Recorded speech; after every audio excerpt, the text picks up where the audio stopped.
everyone. Can I have your attention, please?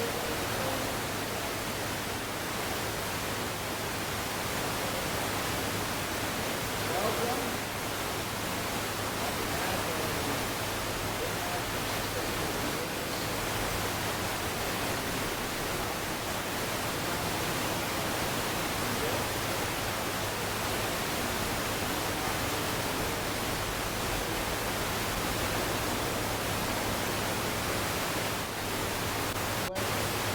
Welcome you to our Baton Rouge Consultative Session. This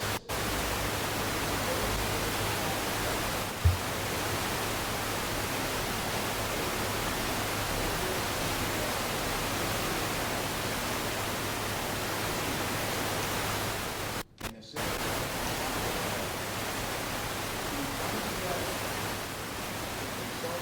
to try to assist regions, states that are adopting public-private partnerships and bringing the concept of people first public-private partnerships to advance the United Nations 17 Sustainable Development Goals.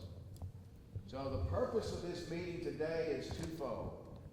Is first for the centers that are represented here to share with you our respective viewpoints on public-private partnerships, how they can be implemented successfully, what needs to be done to ensure that they are inclusive, they're transparent, they involve the people that are affected by them, and that they are resilient. But this week's first ever session, this is a pilot project. We hope to do this in other parts of the world, dealing with other issues, but the issue that we're dealing with here in Louisiana is, guess what? Resilience. I'm very proud to have founded the only such center located in the Western Hemisphere, but I'm most proud that it's in my home state and in New Orleans. And I am thrilled to have all of you here today, especially our special guests. I'm going to skip the order of our efforts today simply because one of our hosts, the host that we're sitting in his building, needs to escape for a few minutes for a commitment. He's going to come back. Justin Enright, who is the CEO of the Water Institute of the Gulf in this beautiful facility. Justin, can you say just a couple of words, and then we want you to come back. Sure. Well, hi, everybody. Welcome to Baton Rouge, to the Water Institute, to the Water Campus. We're thrilled to have you. It sounds like you've been everywhere already. I know you really want to hear from Secretary Wilson. I don't speak for him, but I'm sure he'll be interested in your perspective on the roads that you've driven. And also, really all of us, I think, are going to be interested in your view of the set of challenges that we're facing here and what we're trying to do to both address them and build a more resilient future. Briefly, this place, this building, the Water Institute of the Gulf, we're based on the Dutch model of doing applied research for coastal delta communities. After Hurricanes Katrina and Rita, we went many times to the Netherlands to study how they responded to the flood of 1953, how they worked, brought both the private sector, government, and academia together to develop the best solutions for their water and flood challenges. And I have exchanged ideas and stories now for a number of years. This concept of partnerships, I think, is key to the survival of South Louisiana. And what we've found is not only are we able to bring together private and public parties in Louisiana, but we have been asked to export that knowledge and share it with other communities. For example, just a couple of weeks ago, the Water Institute, we had the privilege of being in Houston, Texas, standing with Mayor of Houston, where we unveiled the resiliency strategy for the city of Houston. And if you're not familiar with Texas and Louisiana dynamics, it's not often that people from Texas ask anyone anywhere for help. But for them to ask their neighbors in Louisiana for assistance reflects the knowledge and expertise that we've generated. So this entire conversation and set of meetings really resonates with us. And we know that there's no way for us to solve our coastal erosion and resiliency challenges without the public and private sectors working together. Very briefly, and I'll stop. We're very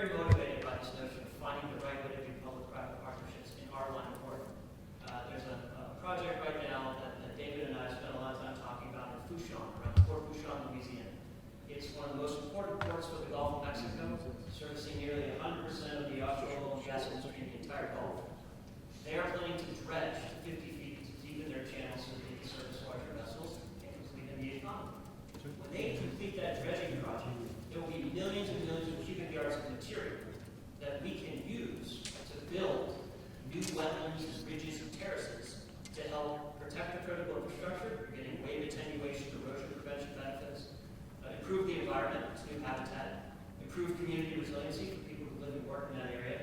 And then number 4, capture and target. Through that idea, we have attracted private investment through Shell and Chevron and a number of other local partners to a project that's essentially building with nature. It's a nature-based solution project at a massive scale because of the amount of materials. We're just starting, and I think that with David's leadership and the advice and amplification and all of your experiences, there's so much that we can learn because we have a 50-year, $50 billion plan to restore and protect our coast, and we've identified around $15 billion, but there's a delta there between $15 billion and the $50 that we need. So attracting private sector interest and investment is key to our success. So we're very grateful to have all of you here, and we look forward to learning and exchanging ideas. Thank you. Thank you. In addition, we have another very important. Our world is facing countless challenges. Uh-oh. The unsustainable use of natural resources, This is the publicity for. Right. Oh, I know what it is. I just wasn't expecting it. Okay, so before we play the video, we have a very short 2-minute video that introduces really what it is, what we're about with the UNECE International Center of Excellence. I'd like to recognize another of our local hosts who signed on early and has been very supportive of us, Adam Knapp, the CEO of the Greater Baton Rouge Chamber, Air Chamber. Adam, could you say just a word or two? And I might pick on Justin one more time to say something that I wanted to also draw in. Welcome to the Baton Rouge area and to Louisiana. I'm thrilled to have you all here and at this very special space that you are in. The property that you are in is, we think, one of the world's leading developments focused on sustainability as water, as well as safety and resilience. And I'm going to yield a few minutes of my time back. Actually, I'd love to have Justin tell you of this development that you're on, just a minute about how this came about. And it's a unique partnership of the City of Baton Rouge, the State of Louisiana, Secretary, as well as the Coastal Protection and Restoration Agency, the state agency, the Louisiana State University, which is just down the road, as well as the incredible coordinating leadership of the Baton Rouge Area Foundation, a community foundation here in Baton Rouge, a nonprofit foundation that's really focused on this question. You might talk about this space. No, thank you, Adam, and I appreciate the opportunity to say a little bit about this place. So this is one building on a water campus. This was a part of Baton Rouge that needed attention.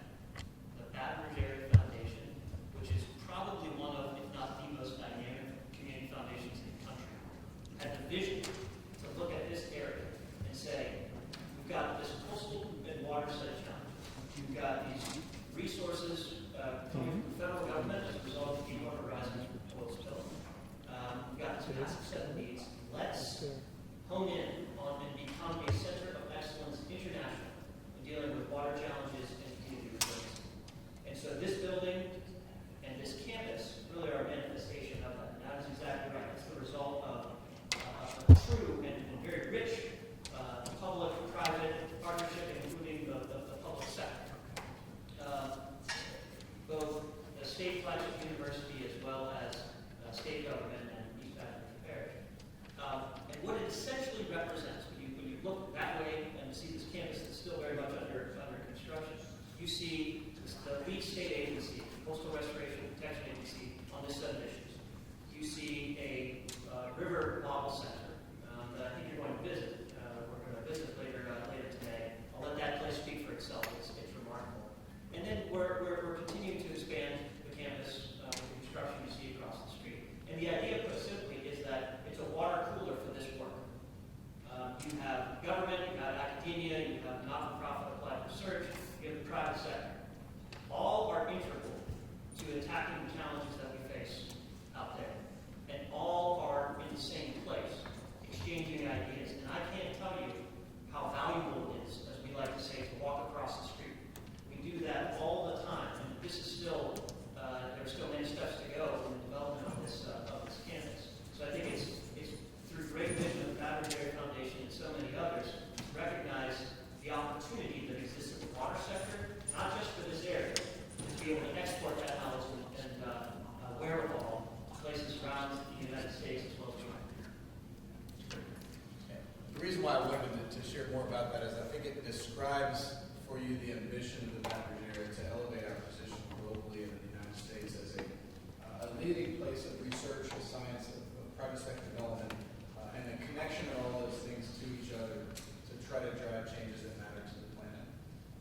we have in this community not just some of the world's leading engineers working on coastal science and sustainability, we also have a world-leading center for chronic disease and obesity and diabetes called the Pennington Biomedical Research Center.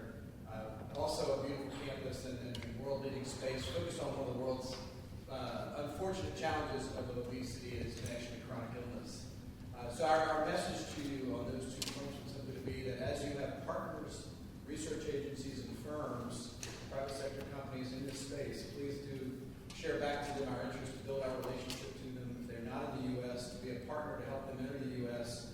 And find a home in the U.S. where they can compete in the U.S. market as well as all of North America. So thank you for coming. We're thrilled to have you. Thank you again, Adam. Thank you so much. There's a program in front of each of your seats. In that program is a listing of our members. As you can see, we have been successful and very blessed to have several leading organizations and agencies in the state of Louisiana, including the Department of Transportation and Development, as members. Within that is a flyer with the supporting members, and those are the organizations within that group that have actually contributed resources for us to be able to bring these wonderful people from all over the world to Louisiana and host them here. And so please, a special thank you to those people. A couple of them are here today. So what I'm going to do is I'm going to introduce Secretary Wilson in just a moment. He's a very patient gentleman, but I think it's important for him as well as for all of us to know who we are in the room. So what I'm going to do, our wonderful producer who is manning the camera behind you, Gary Parker, is a bona fide film producer who's won several independent film awards, so he knows what he's doing. And he said, okay, with the dynamics of the screen, we had a handheld mic. The best thing to do is to pass the lavalier mic around and have everyone introduce themselves. So you just briefly introduce yourself, what organization you're with. We'll be hearing from several of the people sitting on this side of the room in a few moments. So we'll start with you, Mark Fillet.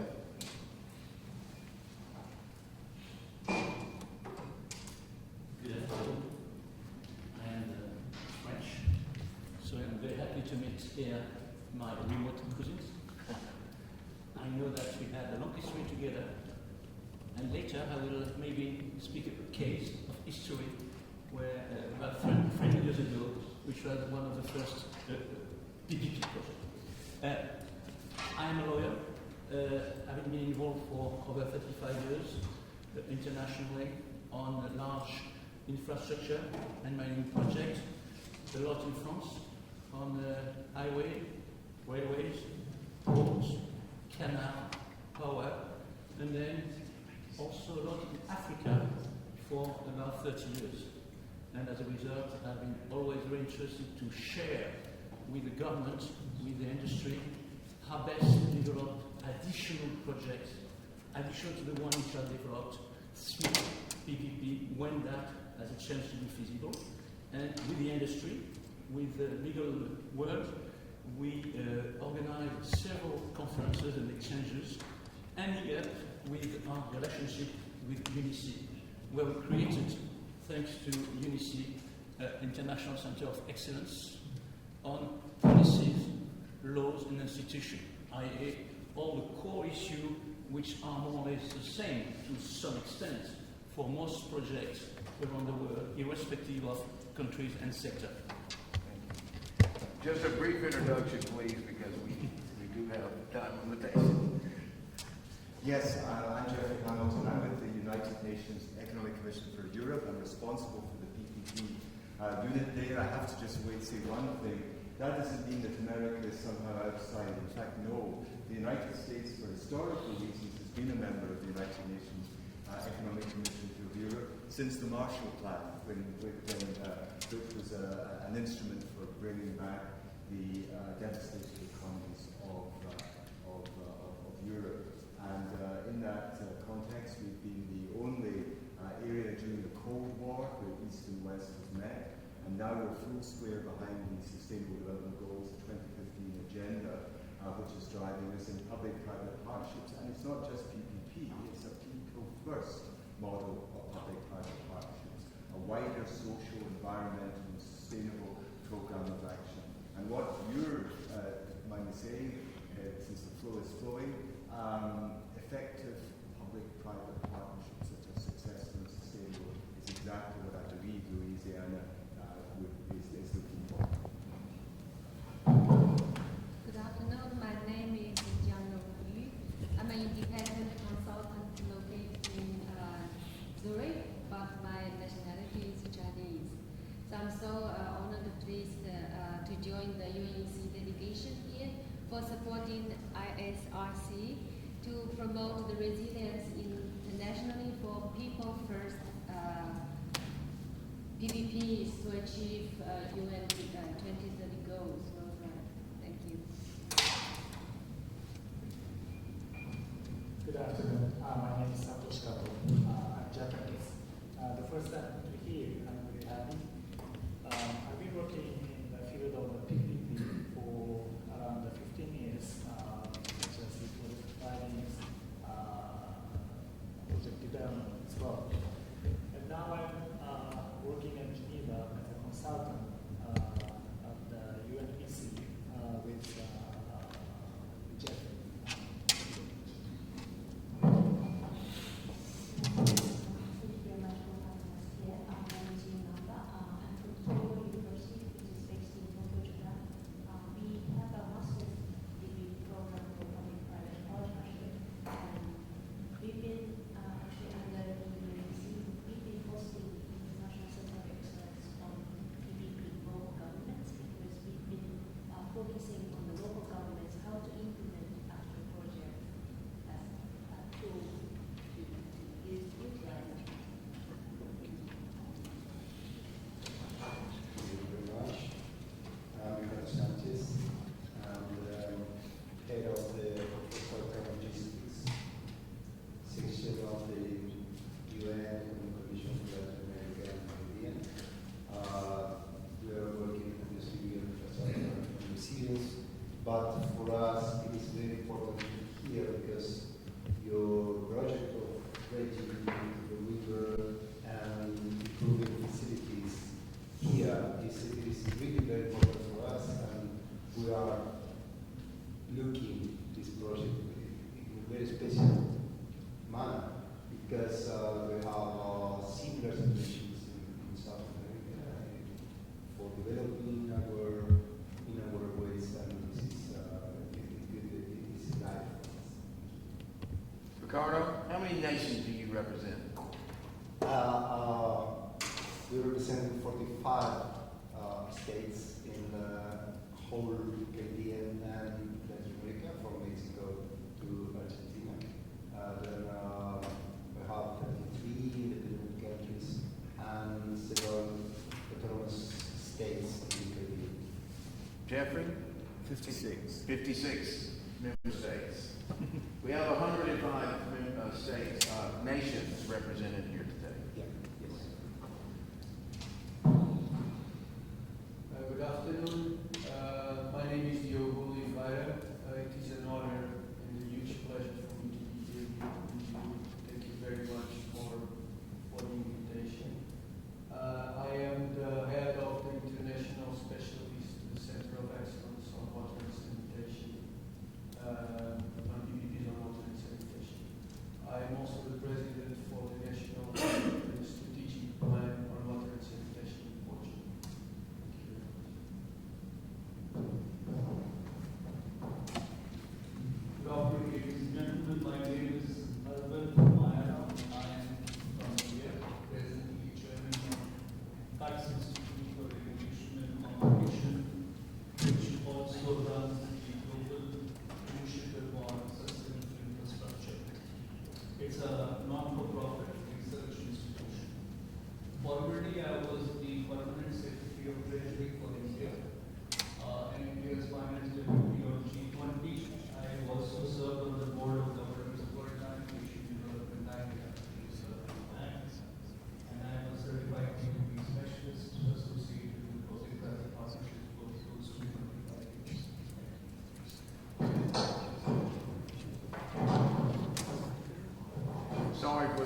clumsiness of the mic, but we are live streaming this event, and it will be up for view by anyone.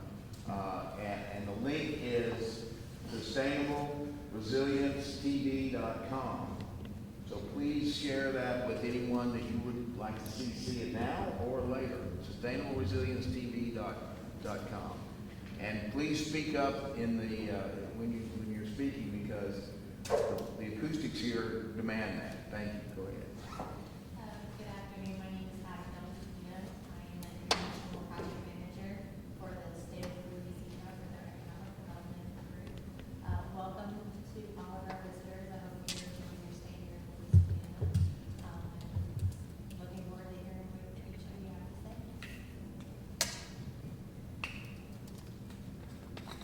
Good afternoon. I'm Kathleen Gordon, and I'm the Executive Director for the American Institute of Architects within Louisiana, representing architecture, the built environment, and of course, the focus on resiliency within.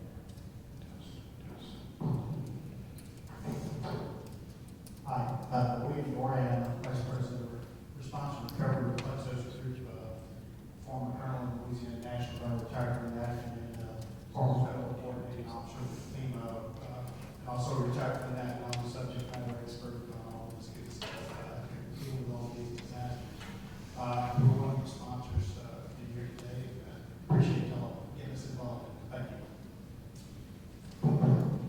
Keith Gray for Plexus Group, also retired National Guard of Louisiana, with about 25 years of long-term disaster recovery, resilience, and mitigation work, and I'm an expert in anything.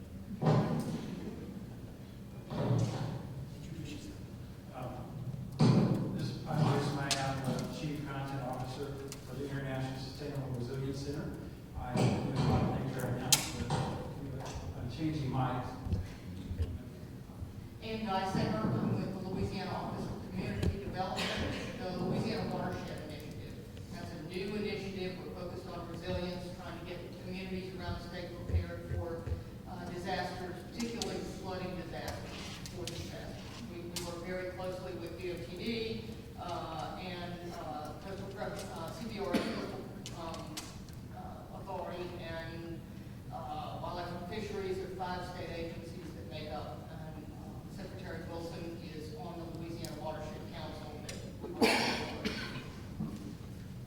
Thank you very much, Mr. Secretary. Thank you very much for inviting me. And I believe I'm here in my official capacity as the Honorary Consul of Japan, primarily to greet, I think, Nama-san and Sato-san. Thank you very much for being here, and for the other honored guests that are here. I also represent the Louisiana Consular Corps. I'm past president of the World Trade Center. I'm president of the Louisiana chapter of the International Women's Forum. I'm the former chair of the Long-Term Community Development Committee of the Louisiana Recovery Authority, which, as you know, was the entity that you met Andy Copeland yesterday. And of course, you heard from Adam, and we were all of us together and on the Louisiana Recovery Authority that he chaired the effort to bring back Louisiana after Hurricane Katrina. And I'm also retired recently, as of almost today, a partner at Baker Donaldson, which is a law firm in Washington, Louisiana, and a number of states. Thank you very much for inviting me. Hi, I'm Elizabeth Walker. I'm a project manager at the Faculty Heritage Chamber.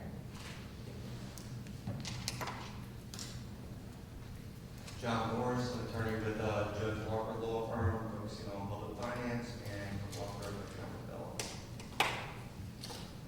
I'm Matt Kern, also with Judge Walker, one of your sponsors today, and I co-chair the firm's public finance and economic development practice.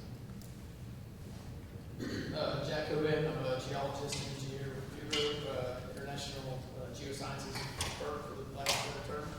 We actually do quite a few services, but with a lot of work at UNDP around the world. We're doing some sustainability and resilience studies in the South Pacific right now, and looking at some things in the Bahamas as well. So just really happy to be here and representing the company. Desiree Creed, I'm the Logistics Advisor for ISRC.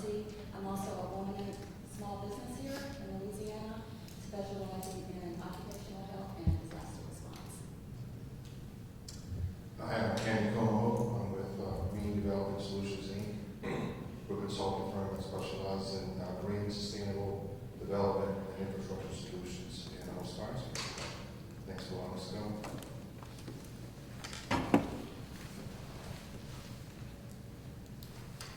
Thank you. Thank all of you for being here today again. We have a very high public official who's been very patient waiting on us to all introduce ourselves. And again, my name is David Dodd. I am the founding CEO of the International Sustainable Resilience Center, or ISRC, and am honored to introduce you to our keynote speaker, Louisiana Department of Transportation and Development Secretary, Dr. Sean Wilson.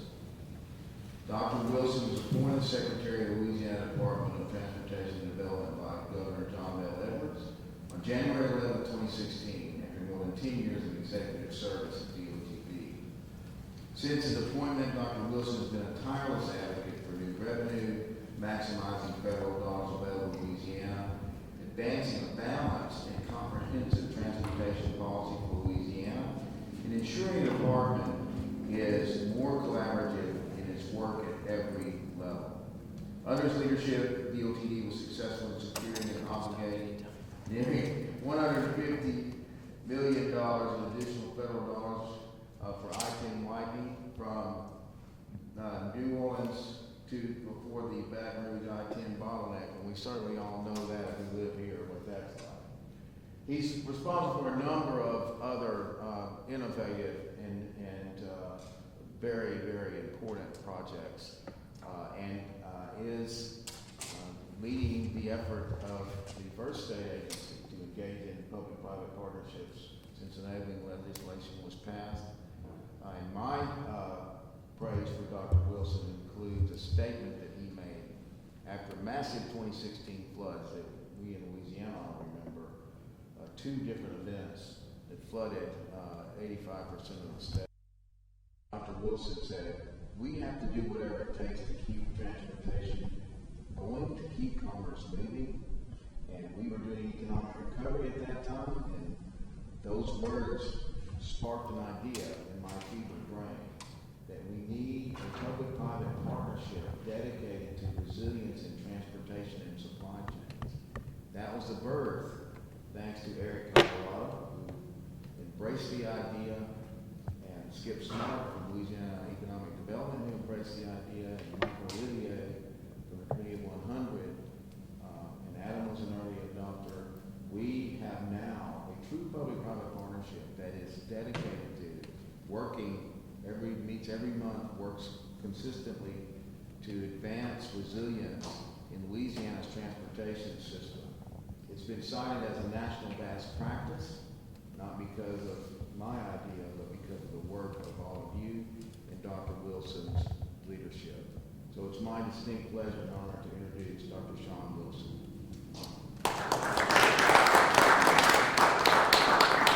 I was going to do a short presentation, but I realized as I sat in this room that you all have probably forgotten more about what you know about P3s than what I can tell you based on my experience. So I thought I'd just have a quick discussion, if you will, about what we've done here in Louisiana, but also about resilience in Louisiana, and maybe talk about how the two issues connect. Dating back to several years ago, it's probably been about 12 years, the department has had resources and authorities to do certain things that we just never took advantage of. An effective public-private partnership is actually one of them, and not necessarily the relationship side, but the project delivery side of what a public-private partnership in fact is. And so recognizing that we're, as a government, always resource constrained.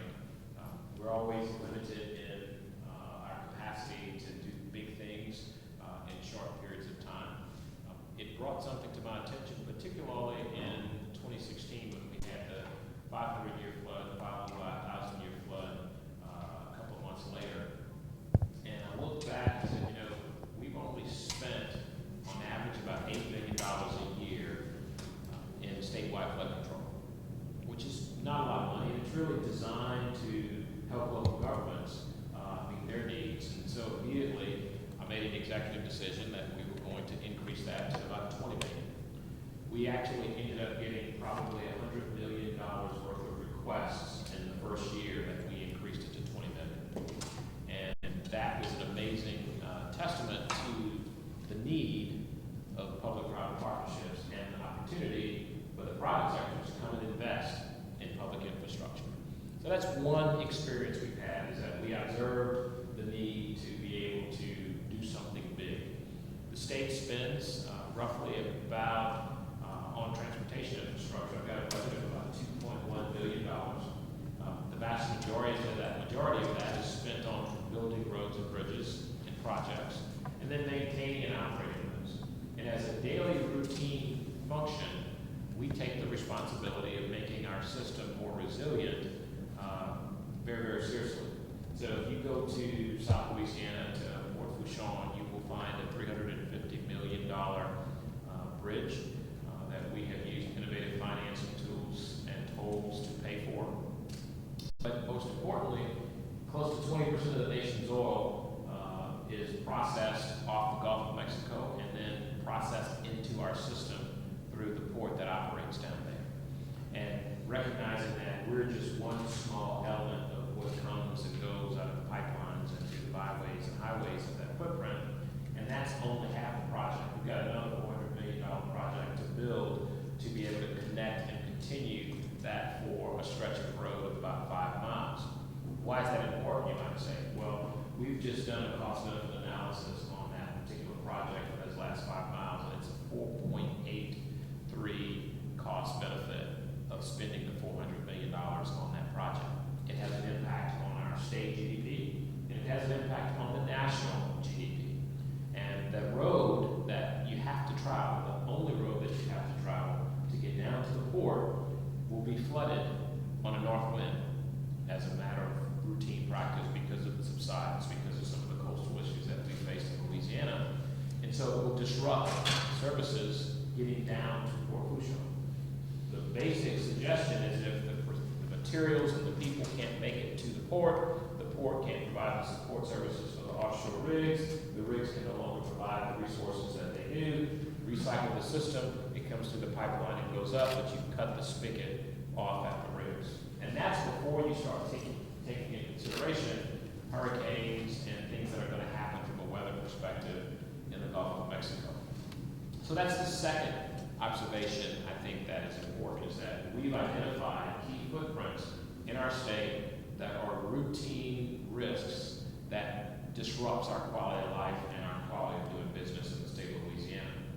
Even here at Baton Rouge, as Adam can tell you, we can go to the Acadian underpass.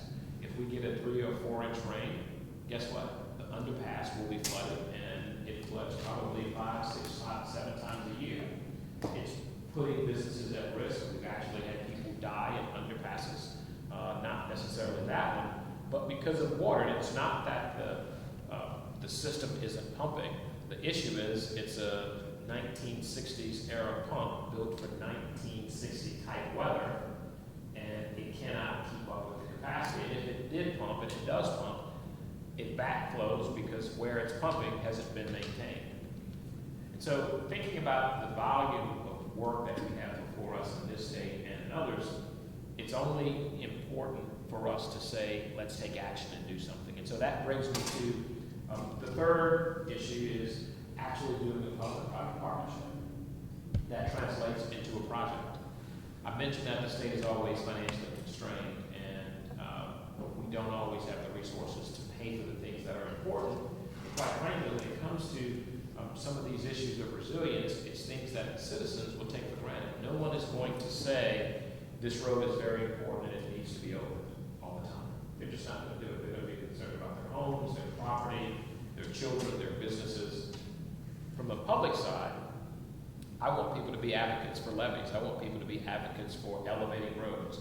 I want people to be advocates for building bridges, having better airports. And if you sat here long enough this afternoon, you will see all of the congestion on this bridge right here that will come to a screeching halt almost at the evening peak. And it's going to cost me about $1 billion to widen and fix all of this. And we're on our way. We're making things happen with innovative financing and innovative tools. What we haven't mastered, and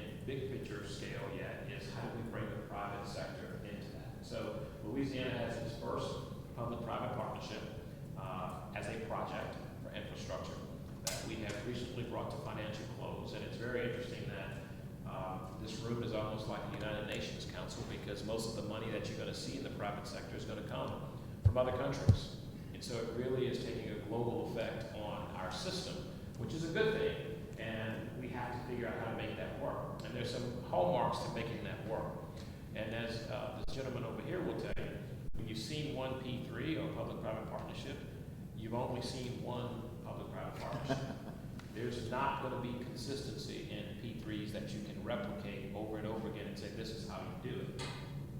So at the state of Louisiana, we have found a way to recycle using the most basic and the easiest term of a public-private partnership, which is a toll, the Belle Chase Bridge and Tunnel. It's a 1952 bridge.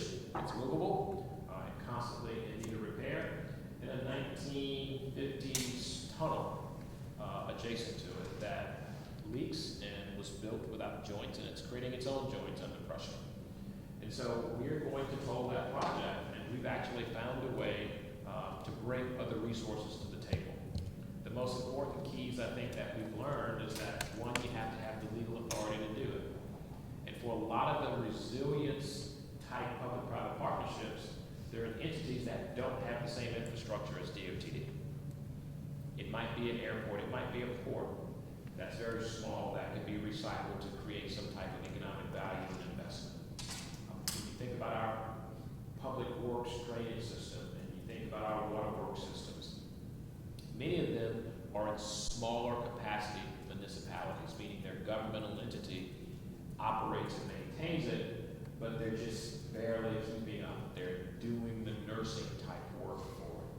So understanding what authority they have, understanding the legislative requirements or abilities that they might have to do that, and then more importantly, understanding what's the benefit in the exchange, what is going to transition between that public-private partner and that public entity.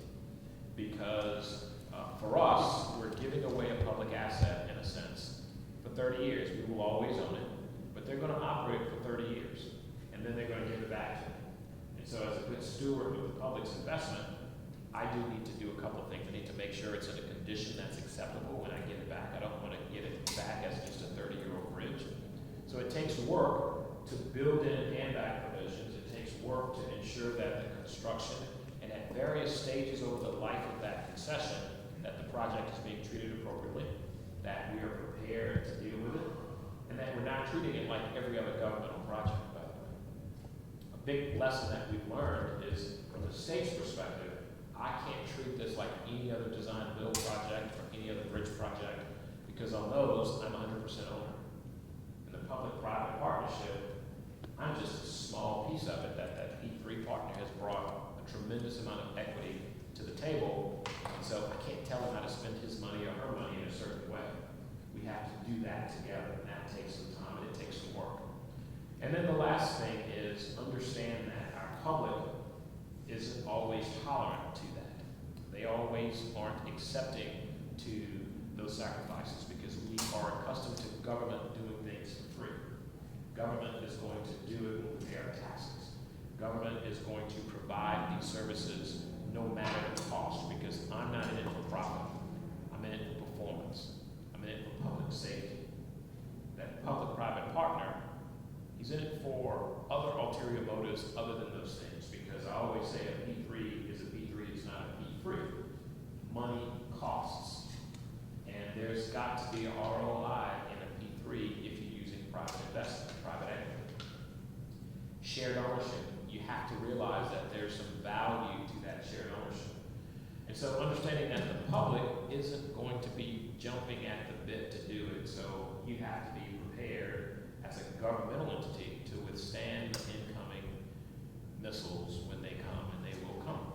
And it's important that you have folks who are supportive of what it is you're doing. So when I think about the many public meetings and the many public hearings that we had on that project, oftentimes it was just me standing up defending this, and that got old pretty quick when everybody's saying this is a horrible idea, and I'm saying, hey, this is a good idea, let's keep trying. But then it got to the legislative point where others who saw value, the chambers, the private industry advocates and the stakeholder groups, many of them came to the table to speak up and talk about why it's important. Because failure, quite frankly, in that project cripples the next project. And when that second project is crippled, it cripples the third project. And at a certain point, the public's tolerance will slowly disappear from an interest in doing public-private partnerships because it was a bad experience for the public. And so, you know, the state is willing to do these public-private partnerships in this administration under Governor Edwards. I can't always promise you that the political clout that it takes to do these things are always going to be expendable. And so, in 4 years, there will be another governor, and I can't promise you that that will be there unless the need increases and the success and the progress of the first one increases. And so, to tell you a little bit about what this is going to look like, because a big part of P3s is really about marketing a need, marketing initiative. The idea that we brought people from all around the world to talk about resilience is pretty darn impressive. And so it took a marketing effort to say this is important to talk about. And so when you think about what else is out there in Louisiana, just from a surface transportation perspective, I've got $1 billion bridge here in Baton Rouge we need to build. I can't afford it, it's going to need private equity. To cross this very same river south of here to relieve some of the traffic, as I promised, you see it starting to back up already. That's a big bridge, $1 billion bridge. It is $1 billion It's bridge. hard to conceive, $1 billion for a bridge. It's hard to conceive. You know how much we paid for this bridge? Probably 50 million. It was under $120 million when it was originally built. And when was that built? This bridge is the new bridge, and it's 55, I think. It's called Horace Overson Bridge. There's another bridge down the river that was less than $100 million. That P3 I mentioned, the tunnel and the bridge cost less than $10 million. The replacement bridge, the total project is worth $160 million.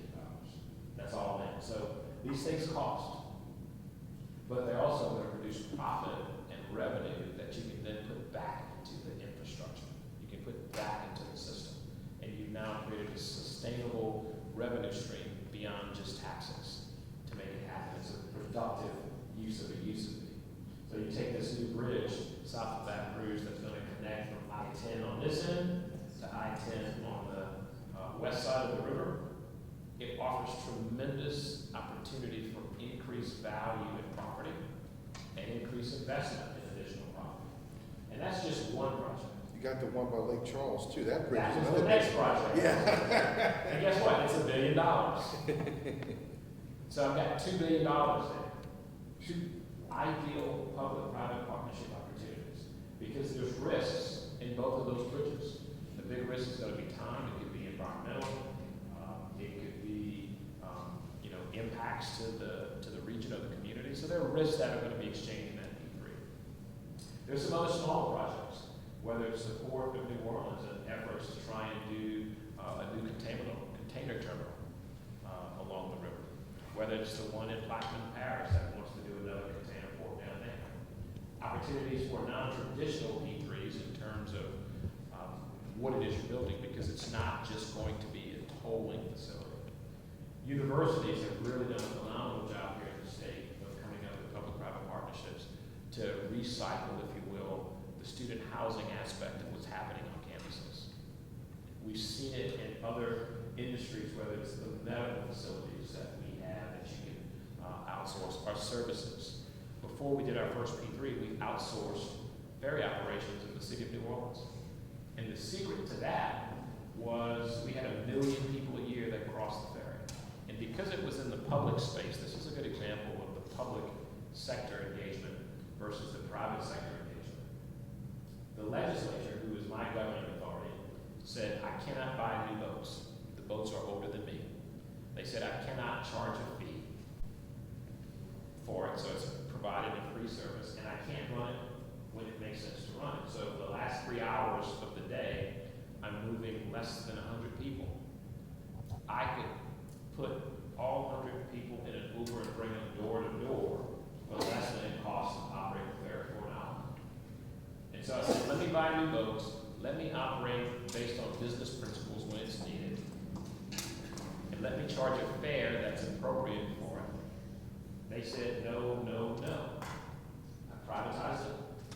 We've got 2 new boats being manufactured. They've been operating the ferries based on ridership and demand, and they're charging a fare commensurate with the value of the service. That's the benefit of a public-private partnership. Ferries are those options if there are numbers there. Public buildings aren't optional if there are numbers there. And each of these different buildings and entities, guess what, might have a different governing authority or a different owner, which makes it somewhat difficult to find the best practice and the champions to be able to facilitate delivering a P3. Because from an infrastructure side, we've only done one, and it's us. And I'm the state, and we're here to help. But we have to go out changing and teaching the model of delivering infrastructure in the state of Louisiana and around the country, quite frankly, because they're not going to be for every project, and you all know that better than I do. And then the last thing I think I'll say, and then I'll be happy to take a few questions if there are any. The idea of a public-private partnership isn't necessarily just about producing revenue and delivering infrastructure. There's also services, because we've got a public-private partnership, if you will, with Waze and Google and other types of technologies that make travel much more efficient from a policy standpoint, from an experience standpoint. And so I think that's an area that hasn't been explored of how do you create value to a community for something that is not tangible that I can actually touch. We've got a public-private partnership with just traffic data and information with all of the news stations. So when you turn on the television, you're going to see cameras that I own on public infrastructure to provide public information so that you all as citizens can decide, I need to leave Baton Rouge 2 hours earlier than anticipated because of the traffic or the accident or the weather. Tremendous opportunities to add value to people's lives that we haven't quite cornered yet, I think, from a government perspective to say, here's information I can give you. And we're seeing it with the watershed model. I think there's an opportunity to provide information and data that we're going to be collecting and modeling to make better decisions on how to invest private money and public money in infrastructure. So that infrastructure could be a home, it could be a business, it could be a school, it could be a hospital. But the information and the data is what's going to drive people. And that's going to really be the infrastructure of the future, is data and information and how it's used. So with that, I'm excited to be in this group and to hear some of the discussions, and would love to have some questions if you have any about specific projects or other experiences on our Bell Chase project, or kind of if we have to read the crystal ball about what was next. Happy to do that as well. I got a question. Thank you. Let's just give him a round of applause.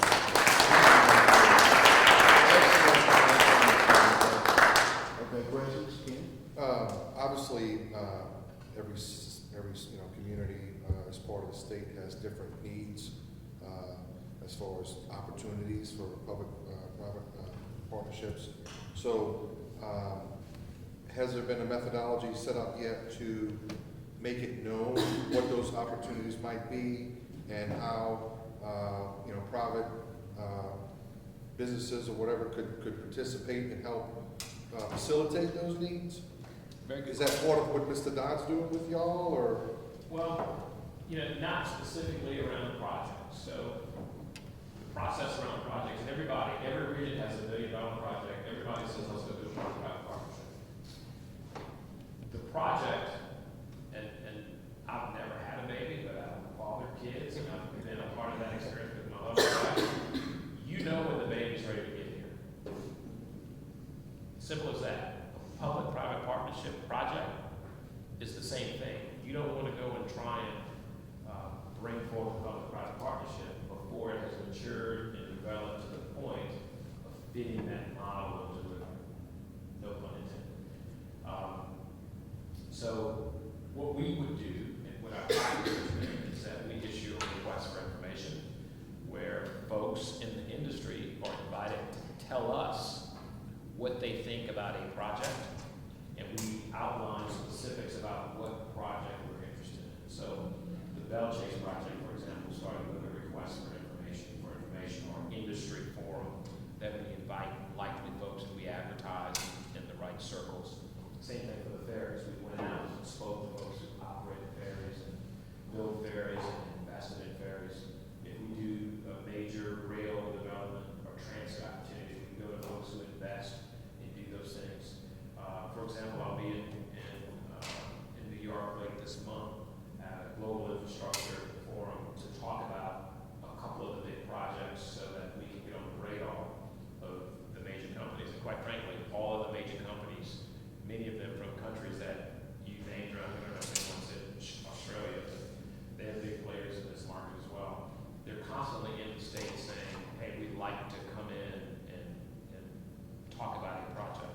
So that's how we would introduce the project.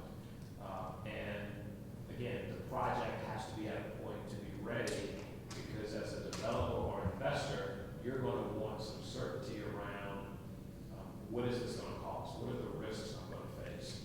You wouldn't want to spend millions to put together a proposal before I've done some due diligence around the environmental document or around the feasibility of volume of traffic or tolling and what elasticity we see there. And so those are things that we are now positioned to do some of that legwork on some of those projects in advance.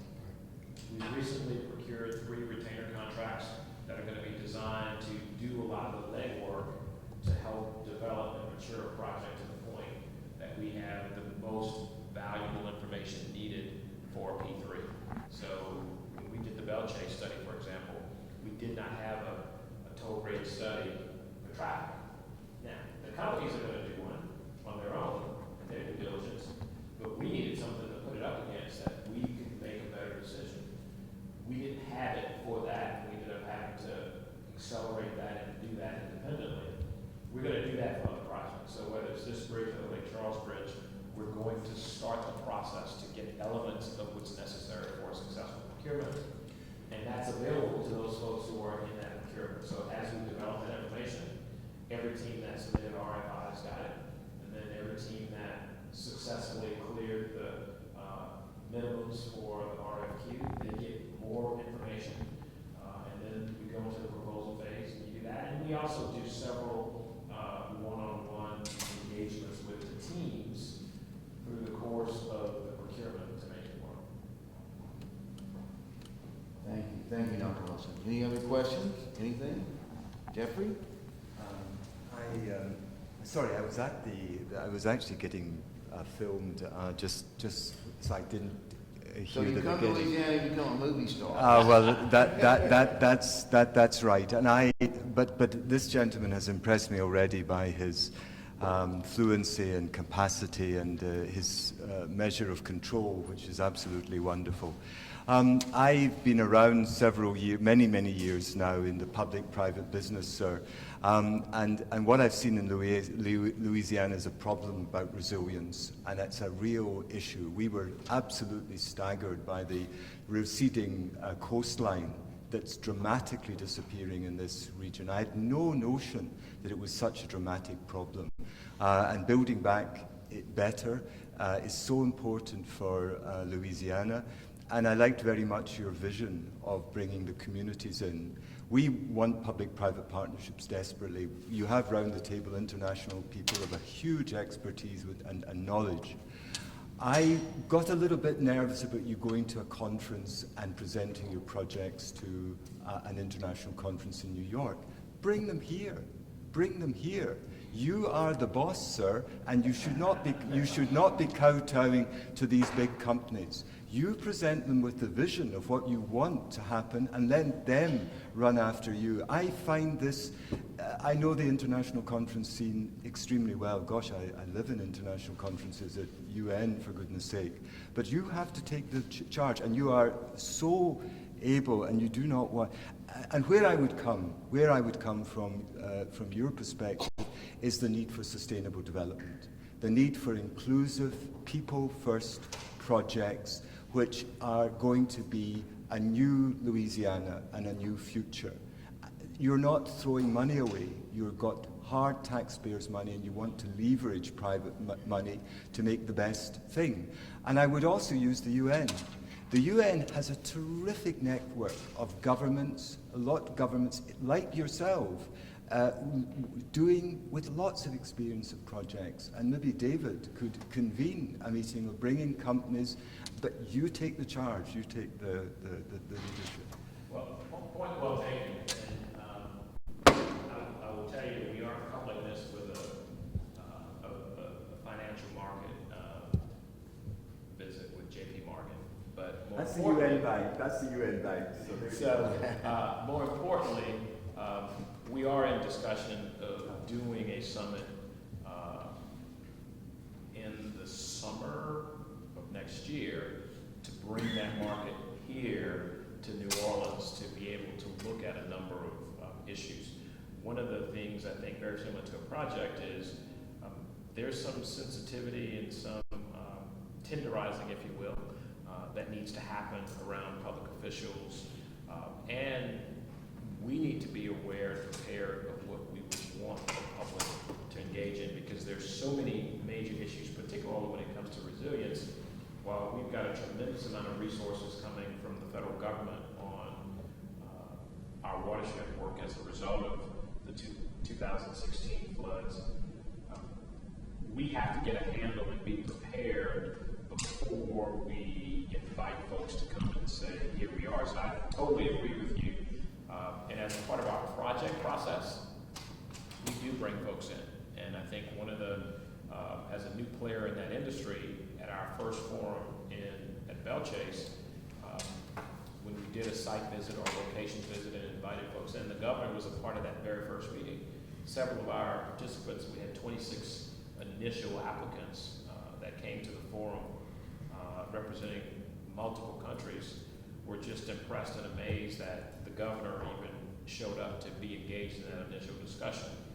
So yeah, we are interested in not just bringing our resources there, but asking folks to come here when we're in a better position. And part of that is actually going to help local government. So you can take the Ambassador Hockey from Australia talked a lot about asset recycling. We talked a lot about that when I was there this past August.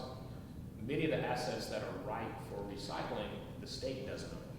And so part of what we want to do when we bring this summit to Louisiana is engage a lot of our local governments who cannot afford have the exposure to make it to some of these international conferences to see what's available in that market. And I think if Justin were here, he'd tell you a little bit about the exchange that we had with the Netherlands for many years in advance of this development.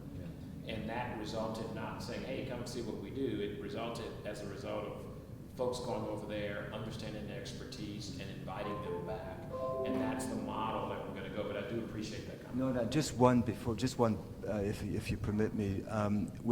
Nowadays, everything's benchmarked and standards. These are very important. And now we've collected enough information that we can actually even make an evaluation tool that scores projects, the extent to which they're sustainable.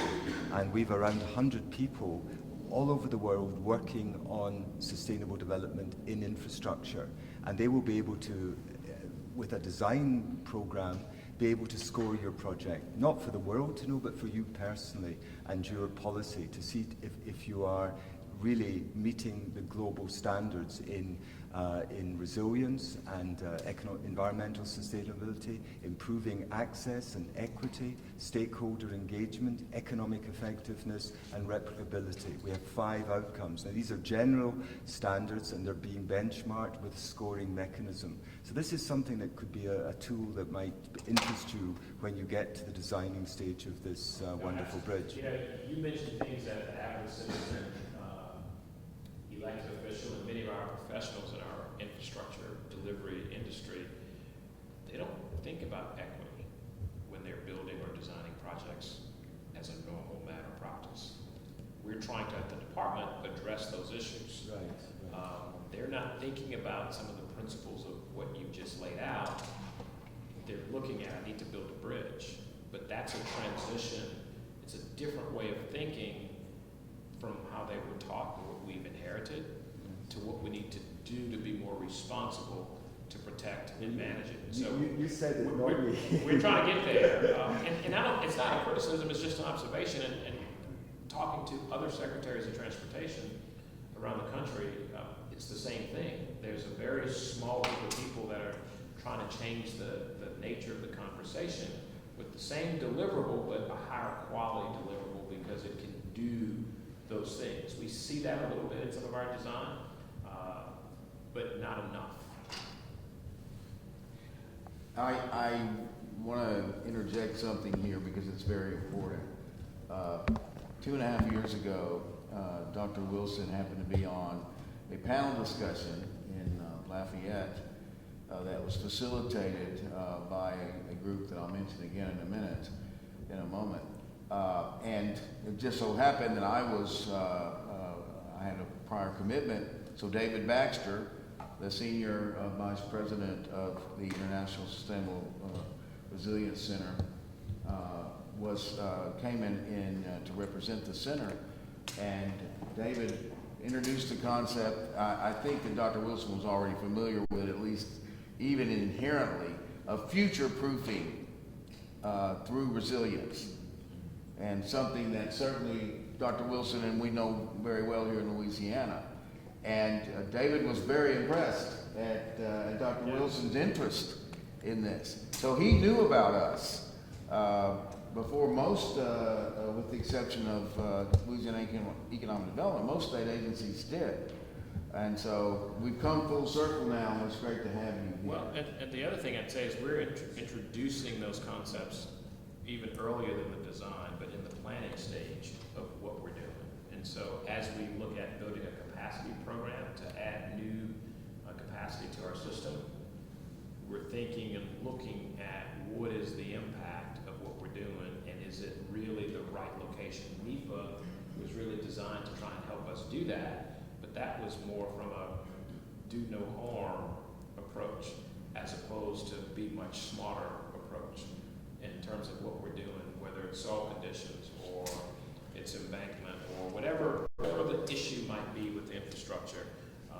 There's a way to do that at the planning stage to better prepare yourself to go into a design stage that will really bring it forth. There's nothing more disappointing than seeing someone build a road and they say, well, we've got a flooding problem when you went through a ditch or a place that's going to hold water. I can't tell you how many buildings I have along our system that were built in old cane fields that were never really designed for a building or wasn't ideal for a building.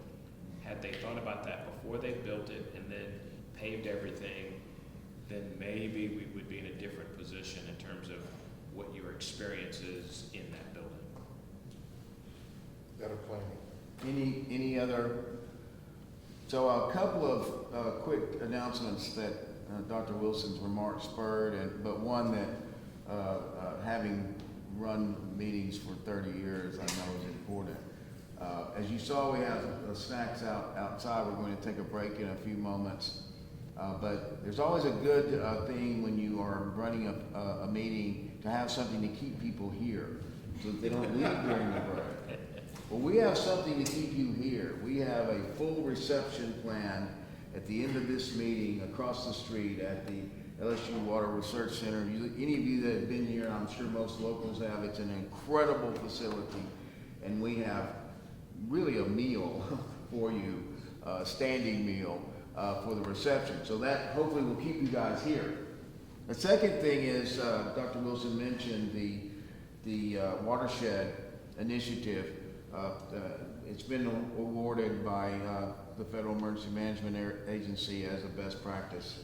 It's the first state to ever say, let's look at our watersheds. Let's do a comprehensive analysis of those and look at making investments in disaster risk reduction, hazard mitigation, different terms for the same thing, at the regional level. And we were very fortunate to tap into early a true leader whose mother happened to be the governor of Louisiana during Katrina, Governor Blanco. Her name is Monique Boulay. And Monique successfully got 6 parishes, and we've made everyone here familiar with parishes, so I don't have to explain it. 6 parishes to come together and apply together for a hazard mitigation grant so that one parish didn't put up a flood wall that negatively affected another parish. And she is going to be speaking at our closing luncheon tomorrow. And this is a plug for the closing luncheon. Not only will Monique be speaking, we will have the Chief Executive of Economic Development Australia via video conference talking about the bushfires in Australia and the awakening that they've had to the real need for resilience. And guess, even though we aren't known for fires, we do have fires. We have had fires. But one of the places that they're looking, because of the reputation that we have for resilience, is Louisiana. The third thing that is going to happen at this luncheon, which is, I think, extremely important, We won't have time for this today, but we will have time for this tomorrow. By the way, it's going to be at noon at the newly remodeled Jung Hotel. Mr. Joe Yeager, who owns the Jung, has been incredibly generous with us through that facility. We will have it there.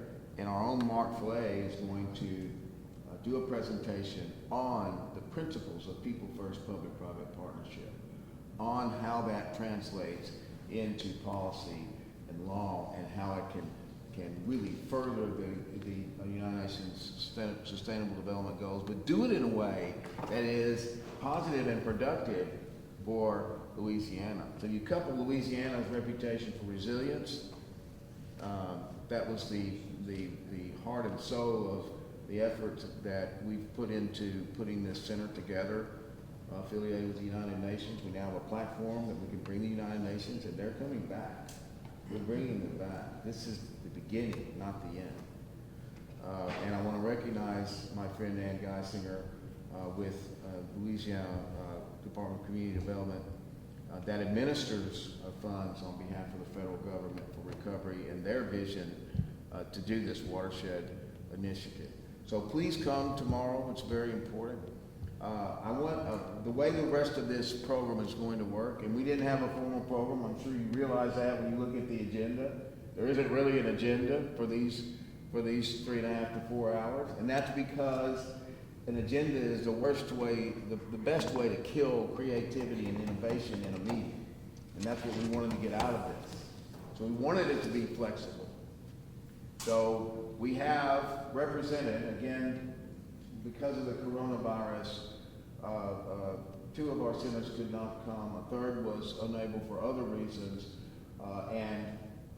and a fourth is at the same conference that we had in Dubai, although they were able to participate in some of the other sessions. We have 4 here today, including ours.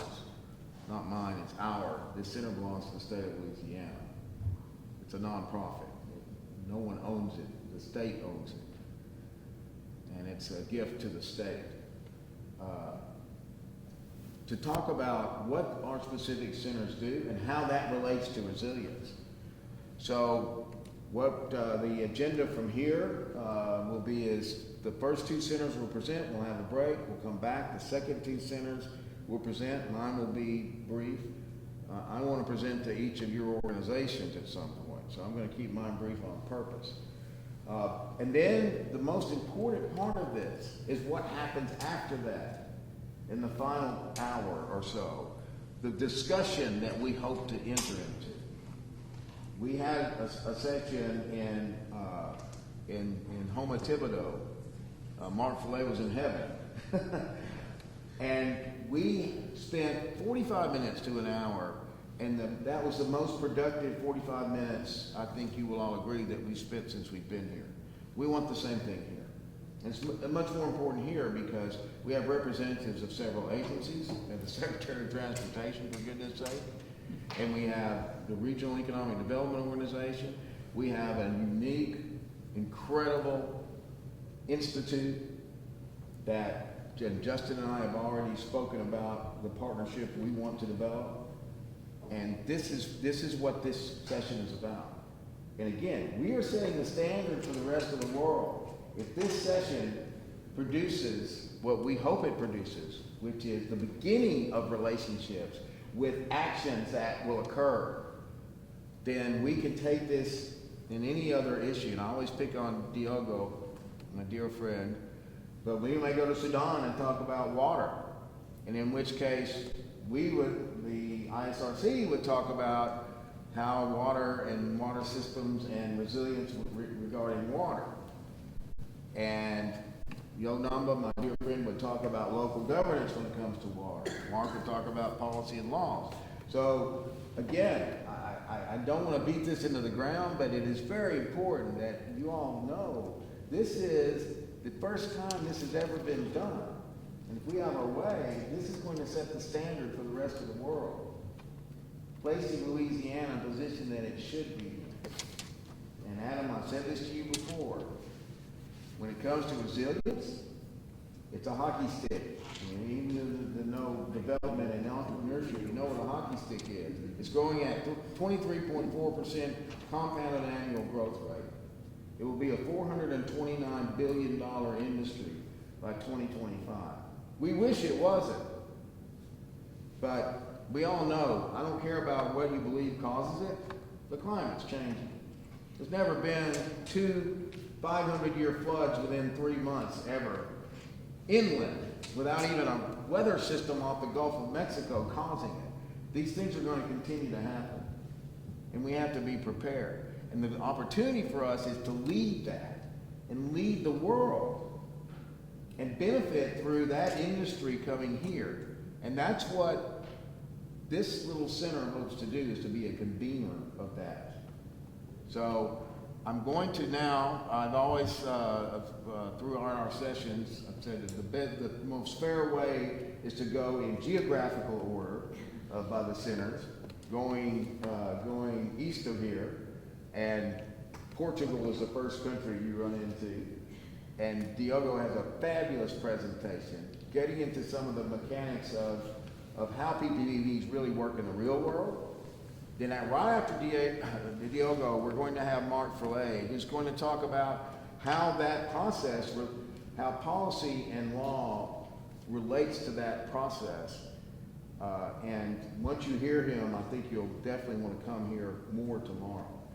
Then we'll take a break, and then you has a fabulous presentation that actually deals with resilience and how local government can disaster response and resilience, how local government can be empowered. And then really we'd love for there to be a robust discussion following those presentations. So Mark, Diogo, it's all yours. Here, thank you, Mike. He's got one. He's got one? Okay. Yeah, thank you. He's already prepared.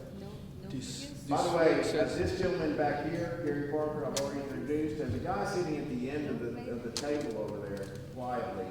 But we all know everyone that knows him. The group here has gotten to know him. He's anything but quiet. Dino Paternostro, stand up, Dino. Dino has adopted, give him a hand, please. There's no scene from the movie Tucker about the gentleman that invented a wonderful car and was shut down out of business by the big three because they were jealous of him. And his accountant said that his mom always said, and he misunderstood her. He thought she said, don't get too close to people, you'll capture their germs. And on her deathbed, she said, you misunderstood me. Don't get too close to people because you'll capture their dreams. And Dino captured the dream, unfortunately for him, and is dedicated so much to this. And this team of wonderful people, and Desiree is very modest, but Desiree and Dino have spent countless hours putting this together, and Bruce May and Jerry. Again, this will be broadcast quality. You will have access to any of this that you want. We'll make clips for you, for your organization. We're happy to do that. And then we have two special guests here who've already introduced themselves. Again, imagine having the former Secretary of the Treasury here. We have that from India here. You have the video. And a representative of all of Latin America and the Caribbean. They'll participate as well. Okay, sorry about that, Diogo. Go ahead. Hey, the video. Oh, the 2-minute video. We'll watch that after the presentation. Okay. Before the discussion. Okay. David, can we give him the video mic and the real mic so we can hear him properly? This isn't a video mic.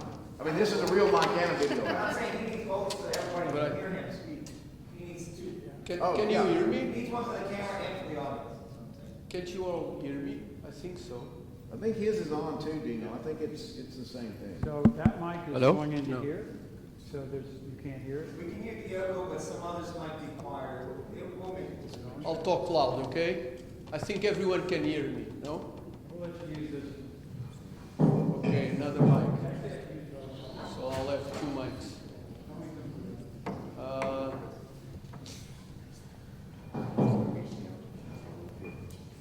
Would you want to stay in? Has anyone ever been to a conference like this in which there were absolutely no logistical issues? If you have, then I need to talk to you. I have a little mic. Hello? Okay, so Good afternoon, everyone, again. I'm going to start my presentation with this diamond, okay? It's a big, raw diamond. Can everyone see it? So I'm going to ask who's willing to give me your shoes and go barefoot home in change of this diamond? Who's willing to do so? Dino, help me. I'll do it. You'll do it? Okay. You too. You too. There's one over there. I think you'll give me your single shoe for sure. Sure. Yeah. So I would bet everyone would give me the shoes to get this diamond. Okay? For sure. It's a big one. Okay? Now I have this bottle of water. Who is willing to give me the shoes for this bit of water? Dino, help me. No. You wouldn't? No? It depends on how thirsty you are and whether you are. Depends. That's the difference. If you're in the desert, that's worth everything. Your life depends on water. It's vital. A diamond, it doesn't serve for nothing. I mean nothing, unless you want to cut some glass. Even if you put it on your wife's neck or earring, or on your boyfriend's neck or earring, it's pointless. But it has a value, okay? It has a value because people are willing to pay for it. And people are willing to pay more for the diamond than they are willing to pay for the water, okay? This is the diamond water paradox. It was first described by a Scottish guy named Adam Smith in 1720, okay? AKA the father of capitalism theory, okay? It wasn't me. But now, suppose the Baton Rouge Water Company, okay? Baton Rouge Water Company sells for 100 cubic feet of water by $2.84. $2.84 for 100 cubic feet. Okay? This bottle costs, I don't know, roughly what, 50 cents? So 1 cubic feet of this water costs $2,800. $2,800, okay? 1 cubic feet of this. And you are willing to pay for it. Now, if I pick up the water from Baton Rouge and put it here, for the price of $2.84 for the cubic feet, it will cost $0.001. So for 10 cents, you have to buy 1,000 bottles of this for 10 cents. Okay? So everything has a value. Can you imagine the profit of the guy that puts water in this bottle? Can you? He sells 1,000 times more expensive than Baton Rouge Water Company. This is the difference between a public service and a private deal, private business. And we are going to talk about public service, okay, today. PPPs are for public services. They are for water companies, for bridges, roads, for schools, for hospitals, for anything there's a public service. So the example that I have here is for water. I'm going to talk about the international framework. I'm going to talk about the role of PPPs. I'm going to talk about the risk of PPPs, because they do have risks. And then the conditions to attract funding. And then the special center of excellence. So starting by the public service. We are in an era where we have quantum computers and nanotechnology, things that I don't even understand. It's not for my time, it's for my, daughter's time or something like that. But we have 600 million people without access to water. And we have This is the map. Of course, we are good here in Washington, here in America, sorry. We are good in Europe, we are good in Northern Asia, but there are many countries with difficulties. And we have 2.4 billion people that don't have access to proper sanitation. And we have this water-related disease like cholera happening on one side of the world and quantum computers on the other side of the world. Something must be wrong. I mean, we're talking about water, okay? And it's not that expensive as we have seen, okay? So, how can the private sector help? First question is, if Baton Rouge Water Company wants to make a concession out of the company, would private sector bid for this price of water, 0.001 for the bottle? And the answer is yes, because it's like crowdfunding. It's a big business, okay? It's as such a big business that it helps. You can make another 65 ground wells. You know, Baton Rouge Water Company has 65 ground wells. You can make another 65, and you can make lots of networks. As soon as there's a balance, okay? We'll talk about that. Yeah, for sure. As long as there's a balance. So,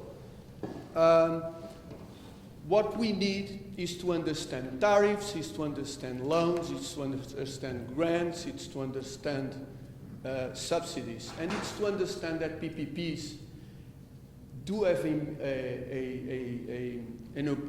mean for obtaining certain objectives. This is what PPPs are for, okay? They are not for, well, doing PPPs just because. We have to have an objective. Do we have money for the infrastructures? Do we have the skills for operating infrastructures? Are we being efficient in doing so? If not, we can ask for a private company to help us, okay? And this is basically the 5 things that they can help: to expand network, to increase quality of services, increase operational efficiency, reduce costs, and assure sustainability. So our daughters and granddaughters can have a good quality of water and cheap water as well. So, PPPs has this huge spectrum of different models. We have models where private sector can interview just a little bit, and we delegate few responsibilities. And we have models on the other end of the spectrum where we delegate almost all the responsibility to the private sector. The two corners are not PPPs. Okay, the first is a service that you pay, and the last one is it's selling a company. So it's a deal. There's a PPP is a partnership. Okay, we have to share profit, we have to share losses, we have to share success, we have to share unsuccess. So basically, you have PPPs for different projects. So different needs, different models of PPPs. For instance, do I have the money as a public guy? Do I have the financial resources? If so, I'm not doing a concession, because concession is to attract financing. Okay? I would go for a lease contract, for instance. Do I need the private sector to help me recovering from some disaster? Then I don't need a concession, because that's a 30-year or 40-year contract. I need them to come to put everything together in the next 2, 3, 4, 5, 6 years, and that's it. So we have to choose very careful what kind of PPPs do we want. So going back to the example of money, here are the main characteristics and main responsibilities of a PPP. Okay, tariffs, demand, human resources, management. Suppose again that I'm the public and I do have money. So if I do have money, I will not choose this range of PPPs, because CapEx and finance are private in this range of PPPs. I would go for that ones where CapEx and finance are public, okay, because I have the money. But if I need $200 million to make a new bridge, or to make an hospital, or to make a school, then, and if I don't have the money, then I would go to a BOT, or I would go to a concession, okay? So this is the logic. It's not doing PPPs just because. It's not doing concessions just because. It's doing them if we need certain things. So this is the essence of choosing the model of a PPP. So PPPs are very complex.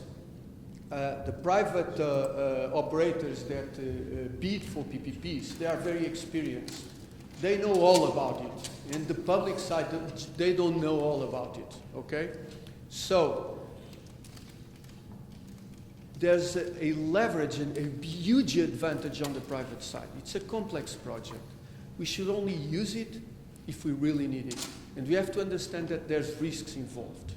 There are some risks that should go to the private side. There are some risks that should remain on the public side. Risks should be allocated to whom manage them better, okay?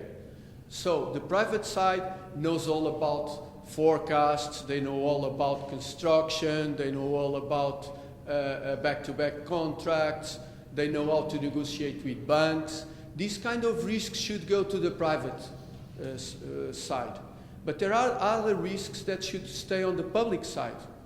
So risks like changes in legislation, changes in regulation, changes in the environment. All of these risks, you cannot ask a company to bear these risks. You will make an arrangement where you will delegate some risks and some responsibilities, and you keep some risks and some responsibilities for yourself. This is the logic of risk allocation and risk mitigation on a PPP contract. So, we know that PPPs are not well viewed within the public society. In Portugal, we have many PPPs that were unsuccessful. We have other ones that were a success. But UNEC came up with this People First PPP, which is a PPP that is not only evaluated by the value for money, which is a way that you can evaluate if a PPP is good for the public service or not. Value for money is how you evaluate PPPs traditionally. But People First PPPs are also evaluated by value for society, value for environment, and value for local economy. This is the concept of a People First PPP. And you can evaluate it through an elaborate performance indicators and matrix scheme. So this is the importance of People First PPP, and this is why we are here today, because UNEC came up with this new concept, okay? There are three ways of financing a PPP. One is with the treaties. What is this about the treaties? Treaties are basically tariffs, taxes, and transfers, okay? Which means that, for instance, the Baton Rouge Water Company that sells this water for $2.84 per 100 cubic feet is not necessarily balanced in terms of costs, okay? There can be some subsidies, and the subsidies either come from the budget, the public budget, through taxes, or from grants, from foundations, from a BP, from whatever the grants can come from, okay? Because sometimes you cannot put everything on tariffs. Suppose a toll on a bridge or on a highway. Suppose The gentleman just said the price of this bridge, 120 million. Suppose you put a toll over there. How much would people pay? $20 to cross the bridge? There's no willing to pay. It's the story of the diamond and the water. No one will cross the bridge for $20. For $1, maybe. Okay? So there has to be some subsidies. And subsidies come from taxes, and subsidies come from transfers, from grants, okay? So, when we blend them all together, we came to this idea of blended finance. This is a beautiful name that the World Economic Forum claimed that he invented it. Blended finance. What is blended finance? Basically, is I'm the public guy, and I want to make a partnership with the private guy. So, we are going to build this bridge, and what I'm going to say is, Mr. Bidders, construction companies, operators, whatever, I'm the public guy and I'm willing to put 100 million. You are the private guy and you are willing to put, and you have to put 60 million. Now, how much will you put on the tool? And they bid. One say $1, the other say 80 cents, the other say $1.10. Okay, sold to the guy that said 80 cents, okay? And we have a partnership. Each of us put money, and we hope cars pass. There's risks involved. We can lose money, we can win money. Suppose Mr. Trump decreases the tax for companies. He decreases tax, the private guy would win a lot of money. We have to share that profit between the public or the private. Both of them should earn with this tax reduction. But suppose Mr. Trump increases taxes, we have to share the loss. Okay, this is a partnership. So I'm almost in the end. There are 4 things needed to do this, okay? First, stability on law, governance, and regulation. This is long-term contracts for 10, 20, 30, 40 years. We cannot keep changing the rules of the game. There's an arrangement. If we choose the rule of the game, we have to go to renegotiation, and we know that private guys will only sign a renegotiation if there's something for them. Otherwise, they will not sign it. Okay? The second thing is planning. Planning, planning, and planning. This is very important. And this is something that is very difficult after a disaster. If you need help, we will hear you talking about this very much. I will not go through this. You is much better than me on this. Okay? It's very difficult because you are in a rush to do something. Baton Rouge Water Company did not fail after the three hurricanes, okay? Katrina, Rita, and Gustav, are they the names? Well, Katrina and Rita were together, and then Gustav came later. Okay, in each one of the 3, Baton Rouge Water Company keeps selling water. Now ask these bottle guys if they came here and sell water during those hurricanes. Okay? It's a public service. Next, efficiency. We don't want to raise tariffs up to a level of inefficiency, okay? We are talking about water. Water is a human right. Water came from God, from the sky, okay? Water is vital for us to live, okay? But inefficiency is not a human right, okay? And bad management is not a human right. We have to reduce inefficiencies. We have to reduce inefficiencies in order to reduce costs. And only when we reduce costs, we will increase the tariff to cover the gap, okay? We are not putting the tariff here, okay? We need efficiency. And the last one is tariffs. Tariffs are very important. Remember the willingness to pay. Remember willingness to pay and affordability. People, water has to be affordable. A tool has to be affordable. Otherwise, people will not, water, there's no other way of, it's a monopoly. But if you go to schools, if you go to hospitals, everything must be affordable. This is the people first PPP concept, okay? It's inclusive, everyone has to have access to it. And this is it. So, my last slide is just about the Center of Excellence and explain you that the center was built to help understanding this and to learn from best practices, learn from failures, compile all of these, put together standards, and we have several activities. One of them where we are very active is in this one, providing institutional advisory to governments, to municipalities, to local authorities to put together PPPs. Okay, all the others are still on the phase of implementing. We have several partners. The most important one is the World Bank, is partner to the center, and we are happy to have more partners. So if you want to join us, if you want our advice, if you want to be part of the project, please be welcome. Thank you very much, everyone. Thank you so much. Bruce, if we can play the video now while Mark Flay makes his way up, that would be perfect. If you can give me a few seconds, I have to reload it. Sorry. Computer issues.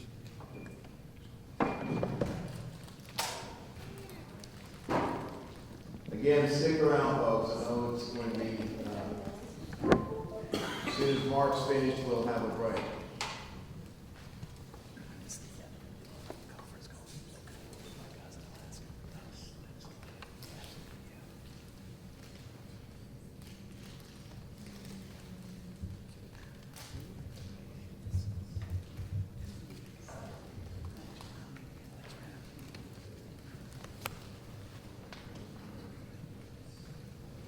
And by the way, we all have phones now. Two things. If you're thinking, gosh, at least so-and-so was able to be here. Our world is facing countless. I wish so-and-so was here to be this. They can see it right now. It's live streaming. The second thing is, get on your phones, please. I'm asking you. We have food for 40 people across the street. Ask them to come. You'll still have the opportunity to meet with these wonderful individuals and have FaceTime with them. So please do that for us. Sorry, Bruce, go ahead. That's fine. Just a note on that website, sustainableresilienceTV.com. Up at the top, there's the second page, Resilience 2020. That's where we're live streaming. Enjoy the video. But if you want to see Adam Knapp in living color, you can watch the one on the bottom, which is all the interviews that we did, and Adam was gracious enough to let us interview him in preparation for this event as well. Thank you, George, for that. Our world is facing countless challenges. The unsustainable use of natural resources, limited water availability, and rising energy needs are just some of the issues that need to be addressed in order to serve our growing population. Now, more than ever, we need to change the way we do things. We need to create solutions to address these challenges. And the only way we can truly create lasting impact is by working together towards shared goals. The United Nations, with its 193 member states, launched the 17 Sustainable Development Goals, or SDGs, a plan that aims to eradicate extreme poverty, save the environment, and leave no one behind by the year 2030. In order to achieve the SDGs, governments and organizations all over the world are challenged to fill infrastructure and public service gaps while facing capacity and financial constraints. SDG 17 aims to revitalize the global partnerships for sustainable development, including public-private partnerships that bring together governments and businesses to address the challenges of the global community. Under the right circumstances, such partnerships have helped and can continue to help governments facilitate economic growth through infrastructure development and improve basic services such as water, transportation, and renewable energy, all the while presenting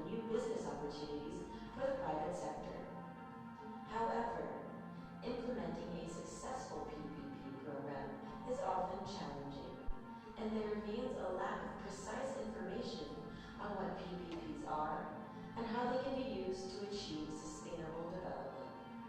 To address this gap, the United Nations Economic Commission for Europe established the UNECE International PPP Center of Excellence.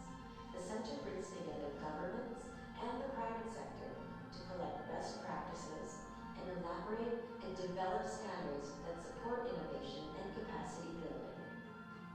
The standards will make it easier for policymakers to replicate best practices and projects, thereby allowing the transformational impact that is required by the Sustainable Development Goals. Public-private partnerships can be a useful tool in improving the world for everyone, but in order to achieve the scaled-up impact needed to achieve the 17 SDGs, all countries, businesses, organizations, and the world's citizens need to work together to allow people, planet, and prosperity to advance equally everywhere. So what are we about? We're about building the schools and hospitals, the water and sanitation facilities, the solar heating and wind farms, the ports, the roads and railways for better interconnectivity, the broadband and internet, smart cities and smaller living centers, and about the new PPP arrangements to fund these so nobody is left behind. To learn more about the UNECE International PPP Center of Excellence, visit www.unece.org/PPP.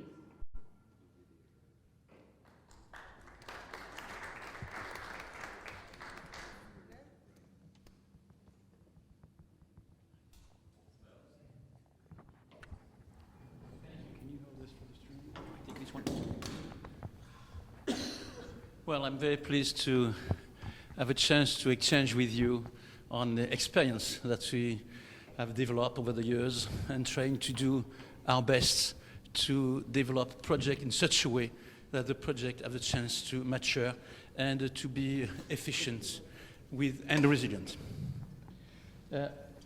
Myself, I have the opportunity to have been a lawyer, which has been educated both in America and in France, and that permitted me to better understand how maybe to develop projects in different legal sectors. So that has been my background, and from there I've been involved for over now a long time, 35 years, to contribute to the development of infrastructure and of any kind of PPP project in France and essentially in Africa.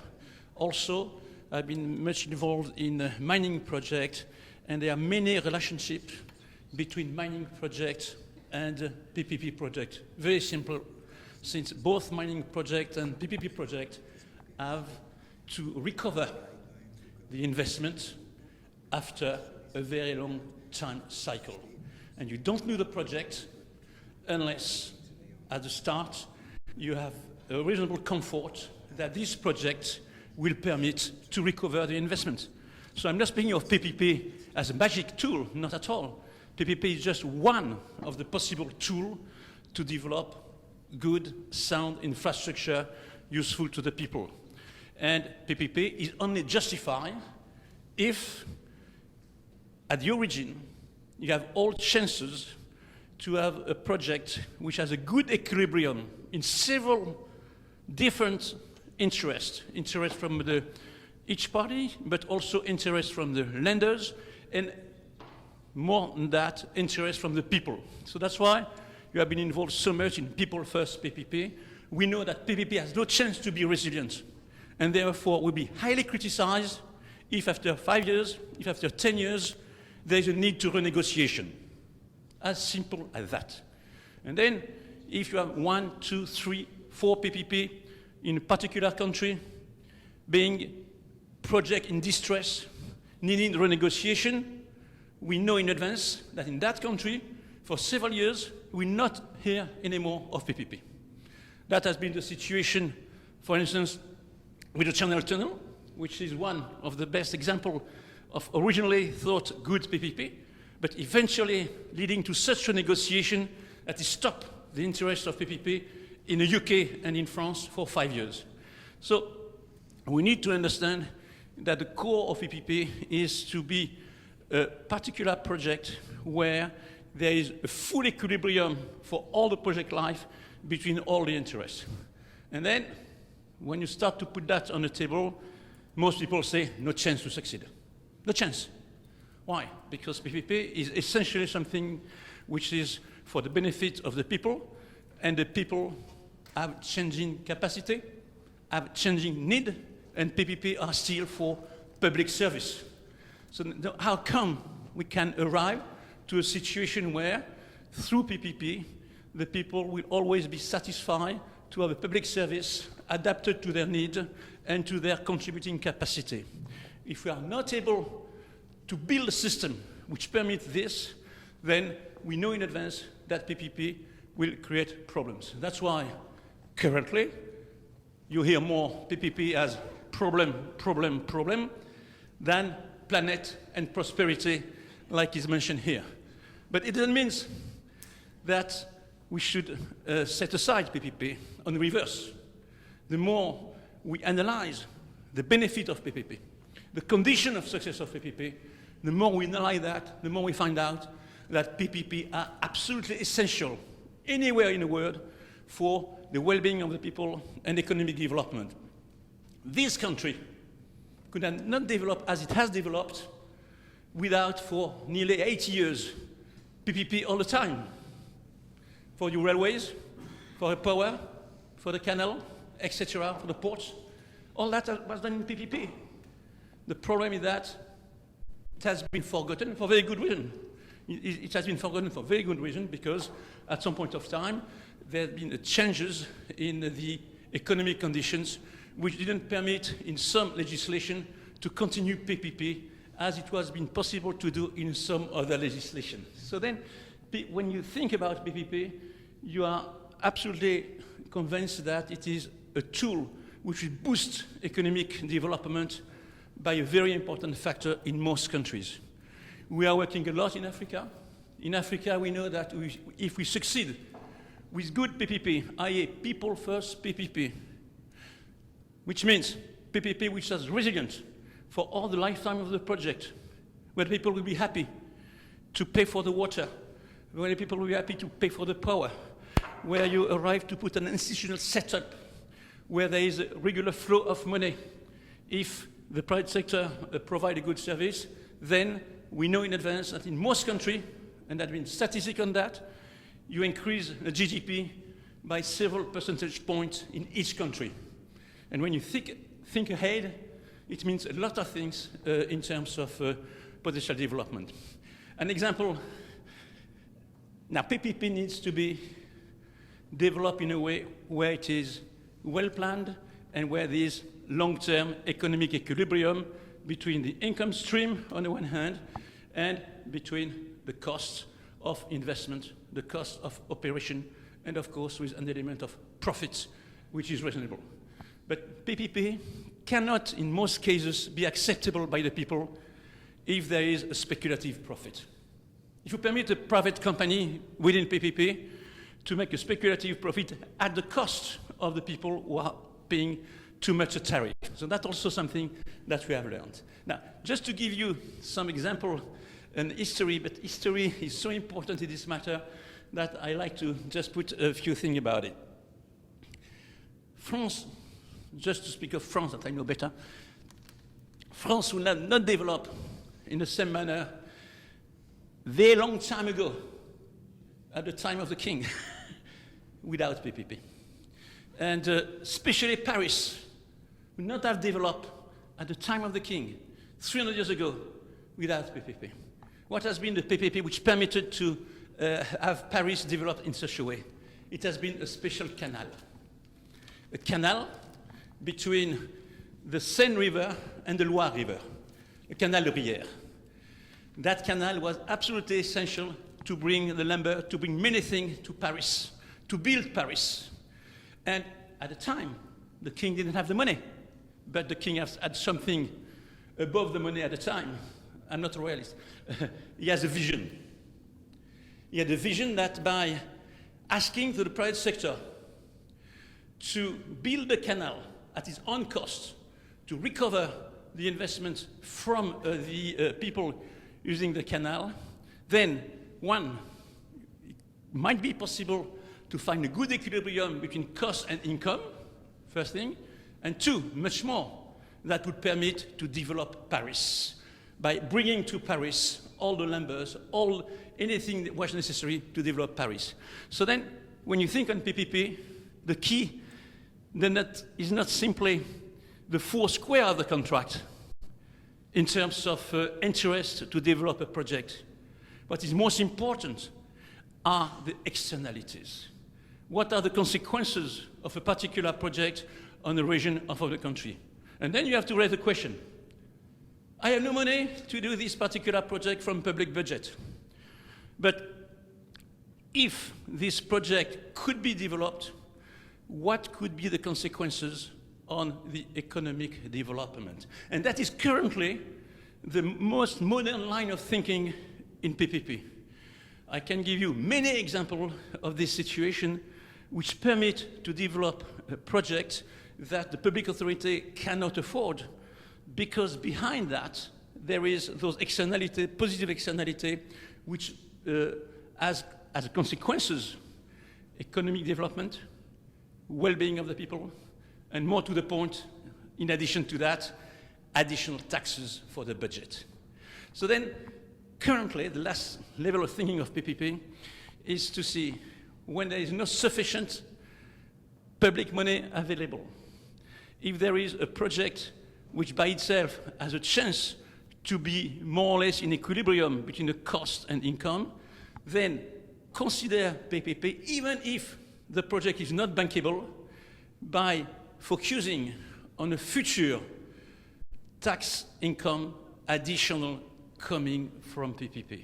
And I can tell you, I can use just an example, which is something which has been done in a country which is one of the poorest countries in the world. When at the time there was cholera, 15 years ago, and where the government didn't have the capacity to do things, and still,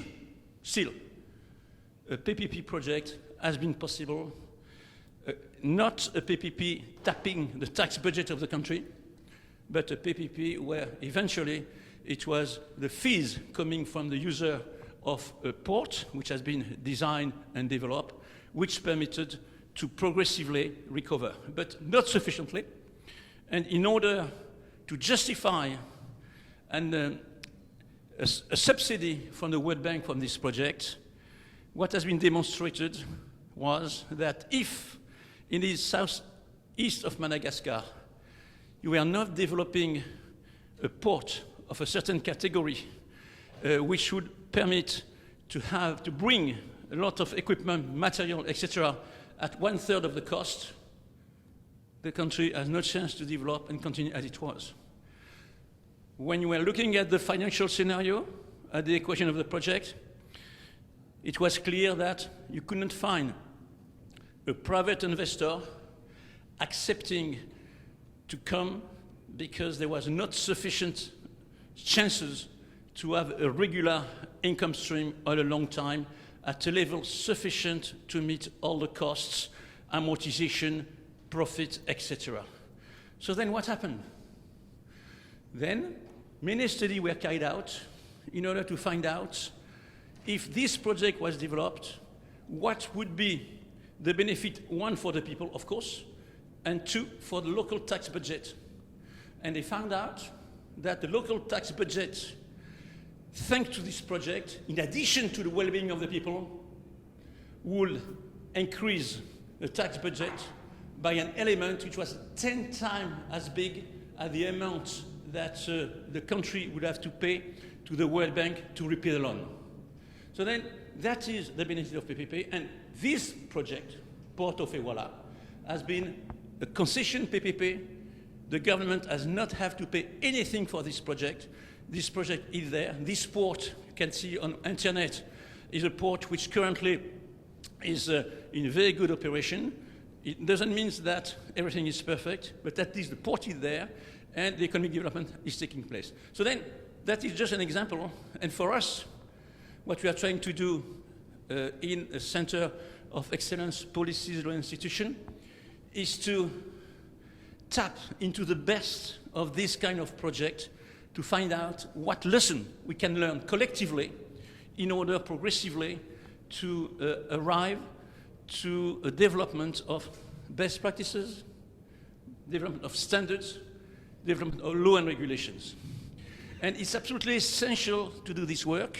Why? Because currently in Africa, you have about, among the PPP projects which have been developed recently, you have most of the projects become projects in distress after 2 years. But this one is there for 15 years and no renegotiation. That is the key. No renegotiation, and the project is still working. So then, why? Why? Because there has been a new approach to development of the project.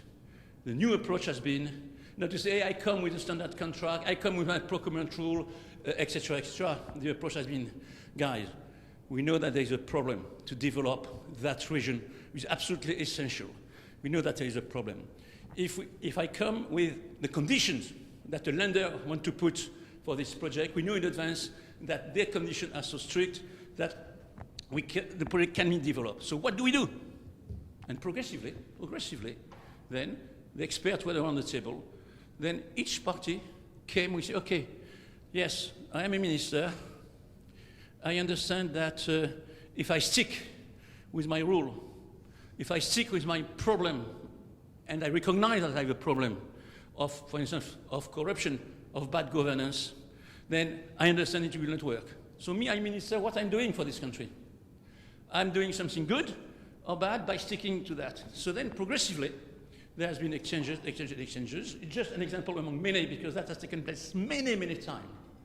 But this was particularly relevant. Experts came from abroad, explaining how each element which are important, which are creating blocks, could be eventually resolved.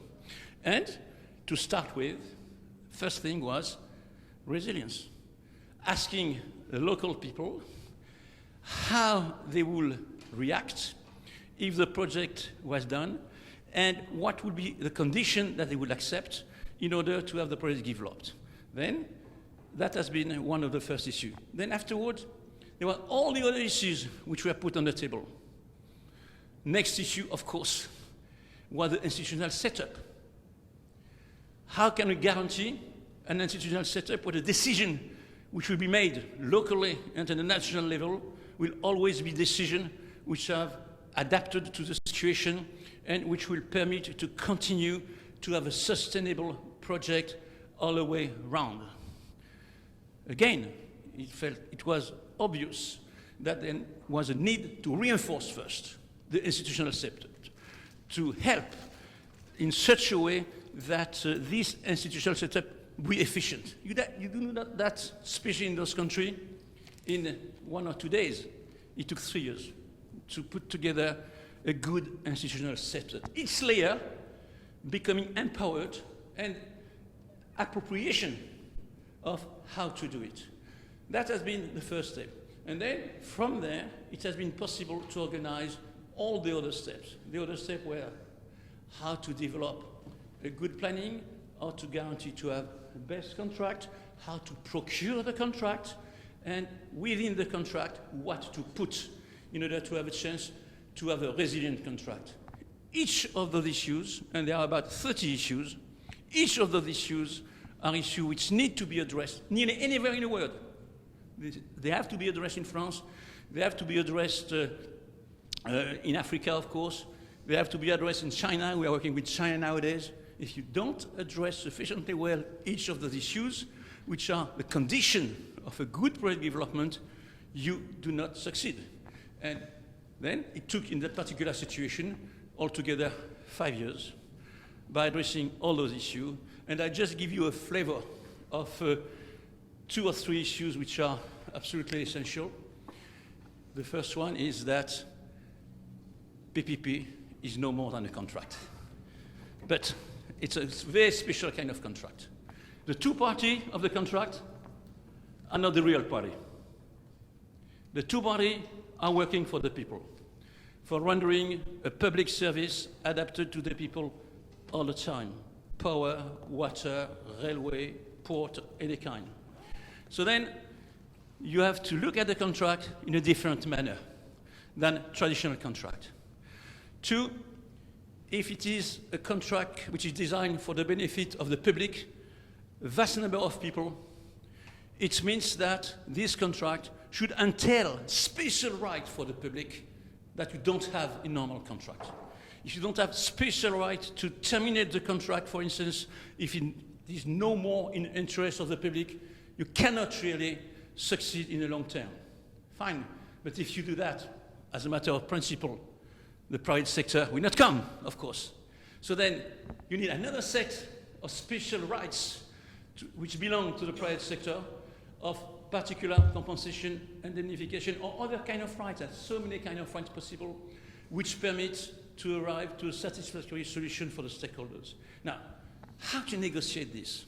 If each time you start from scratch, it doesn't work. You need to aggregate the experience on those special contract conditions of PPP. PPP is by definition, when it comes to public service, when it comes from a situation where the private sector is reimbursed from users' fees, then it is very, very, very special.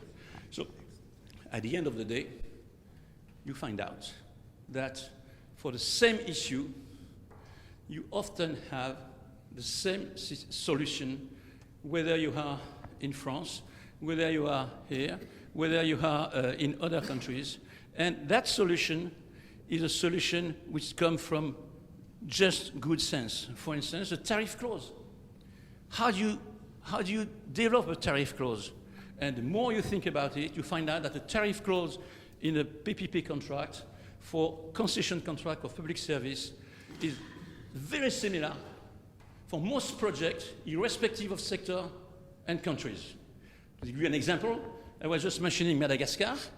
The tariff clause that we have in Madagascar for a port, for power, for water, the tariff clause is based exactly on the same premises that the very famous French stadium, Stade de France, that we also did. So that is what we need to understand, that by aggregating a series of negotiations which have taken place for year and year on many projects, you can arrive to standards, to things which are simple, which permit to develop a project. And that is something on which the center has been working. And now, for instance, based on that, progressively, we managed to arrive to a list of clauses and guiding principle for essential public service contract, People First PPP, which now are published by UNICE. We see that as the best way to make progress because the same cause linked to the same effect. What you need else, last thing, what you need is to have a framework, a regulatory framework, and a system which support those contracts. And which means that you need to have courts which have an approach slightly different from normal courts. Those courts must be able to rule in equity, in economic equity for equilibrium of the project. So that's also something which nowadays is quite well known. So when you put all that together, and that has been something for which we have been working for a while with UNICE, now that is published, progressively we arrive to a series of standards, a series of best practices in all respects, same for environment, same for everything, which altogether could be the fundamentals of good project. And to finish, I like a small word on the US. I've been working in the US with the American College of Construction Lawyers, which I am a member, and we have been trying to see what would be the condition of success of P3 in the US, of course. And it's been very interesting to exchange exactly all what I just said, which what is currently done and the thinking of the US. And my feeling is that in the US there is incredible potential to develop good pastry, but provided that you follow the same line of thinking and the same methodology. And my example I have is the state of Virginia. When, to start with the pastry law, they started to have contract which was quite rigid, not working well, in my view. And then, after further development, when you look at their last clauses in their highway contract, you find out that they are, like everyone, for the success of the project, they arrive to a level of equilibrium between the right and obligation of each one, which becomes satisfactory and very, very close from what we have found in UNICE. Thank you. Thank you so much. And again, don't forget that if you enjoyed Mark's passionate presentation today, he's going to get into the real nitty-gritty of the guiding principles of Put People First, Public-Private Partnership tomorrow. So we are in the process of making an executive decision that I hope you will all enjoy while we're setting up Hugh's presentation. As we said at the beginning, the most important part of this meeting is the conversation. And rather than have you guys sit another hour, what we're working on now is arrangements for the catering, for the reception, so that after Hugh's wonderful presentation, which you will thoroughly enjoy, we break and all of us go across the street to the LSU Waterways Research Center, which is incredible if you've never been, and begin the reception there along with the conversation. And I've talked to wonderful Gary and Bruce, and they're going to move the video equipment over there so it will still be live streaming just like it is here. And I'm asking you again, we got food for 40 people. Please get on your phones and say, hey, come to this reception. These guys are pretty cool. And our guests, again, our dignitaries, both from UNECE and the United Nations Economic Commission for Latin America and the Caribbean, and our wonderful dignitary, the former Treasury Minister for Secretary of Treasury for India, will all be there. So with that, I want to introduce you, Namba. As I said earlier, Youth Center and my center work very closely. We all work very closely together, but in particular because of the background of Youth's native country and the countries in the Pacific Rim that are susceptible to disaster. Building local governance capacity is also about building resilience. So we work very closely together. Her presentation, although it's about the work that they have done, I feel is also a presentation about how our capacity to work together. So that will serve as both her presentation and the presentation for ISRC. I really would love a chance to talk to you individually about ISRC. I hope that comes about. And then if we should hear a word any second. If we're able to move over next door and continue this meeting next door, that's what we're going to do. You speak softly, but she is one of the most powerful speakers I've ever heard. So I always say you yell, because her yell is like my whisper. Okay, go ahead, it's all yours. Thank you. Can you hear? No? Well, before I start my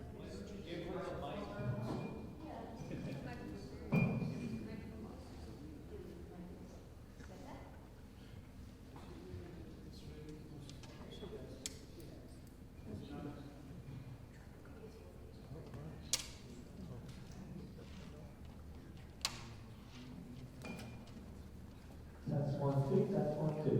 Just a volume. As I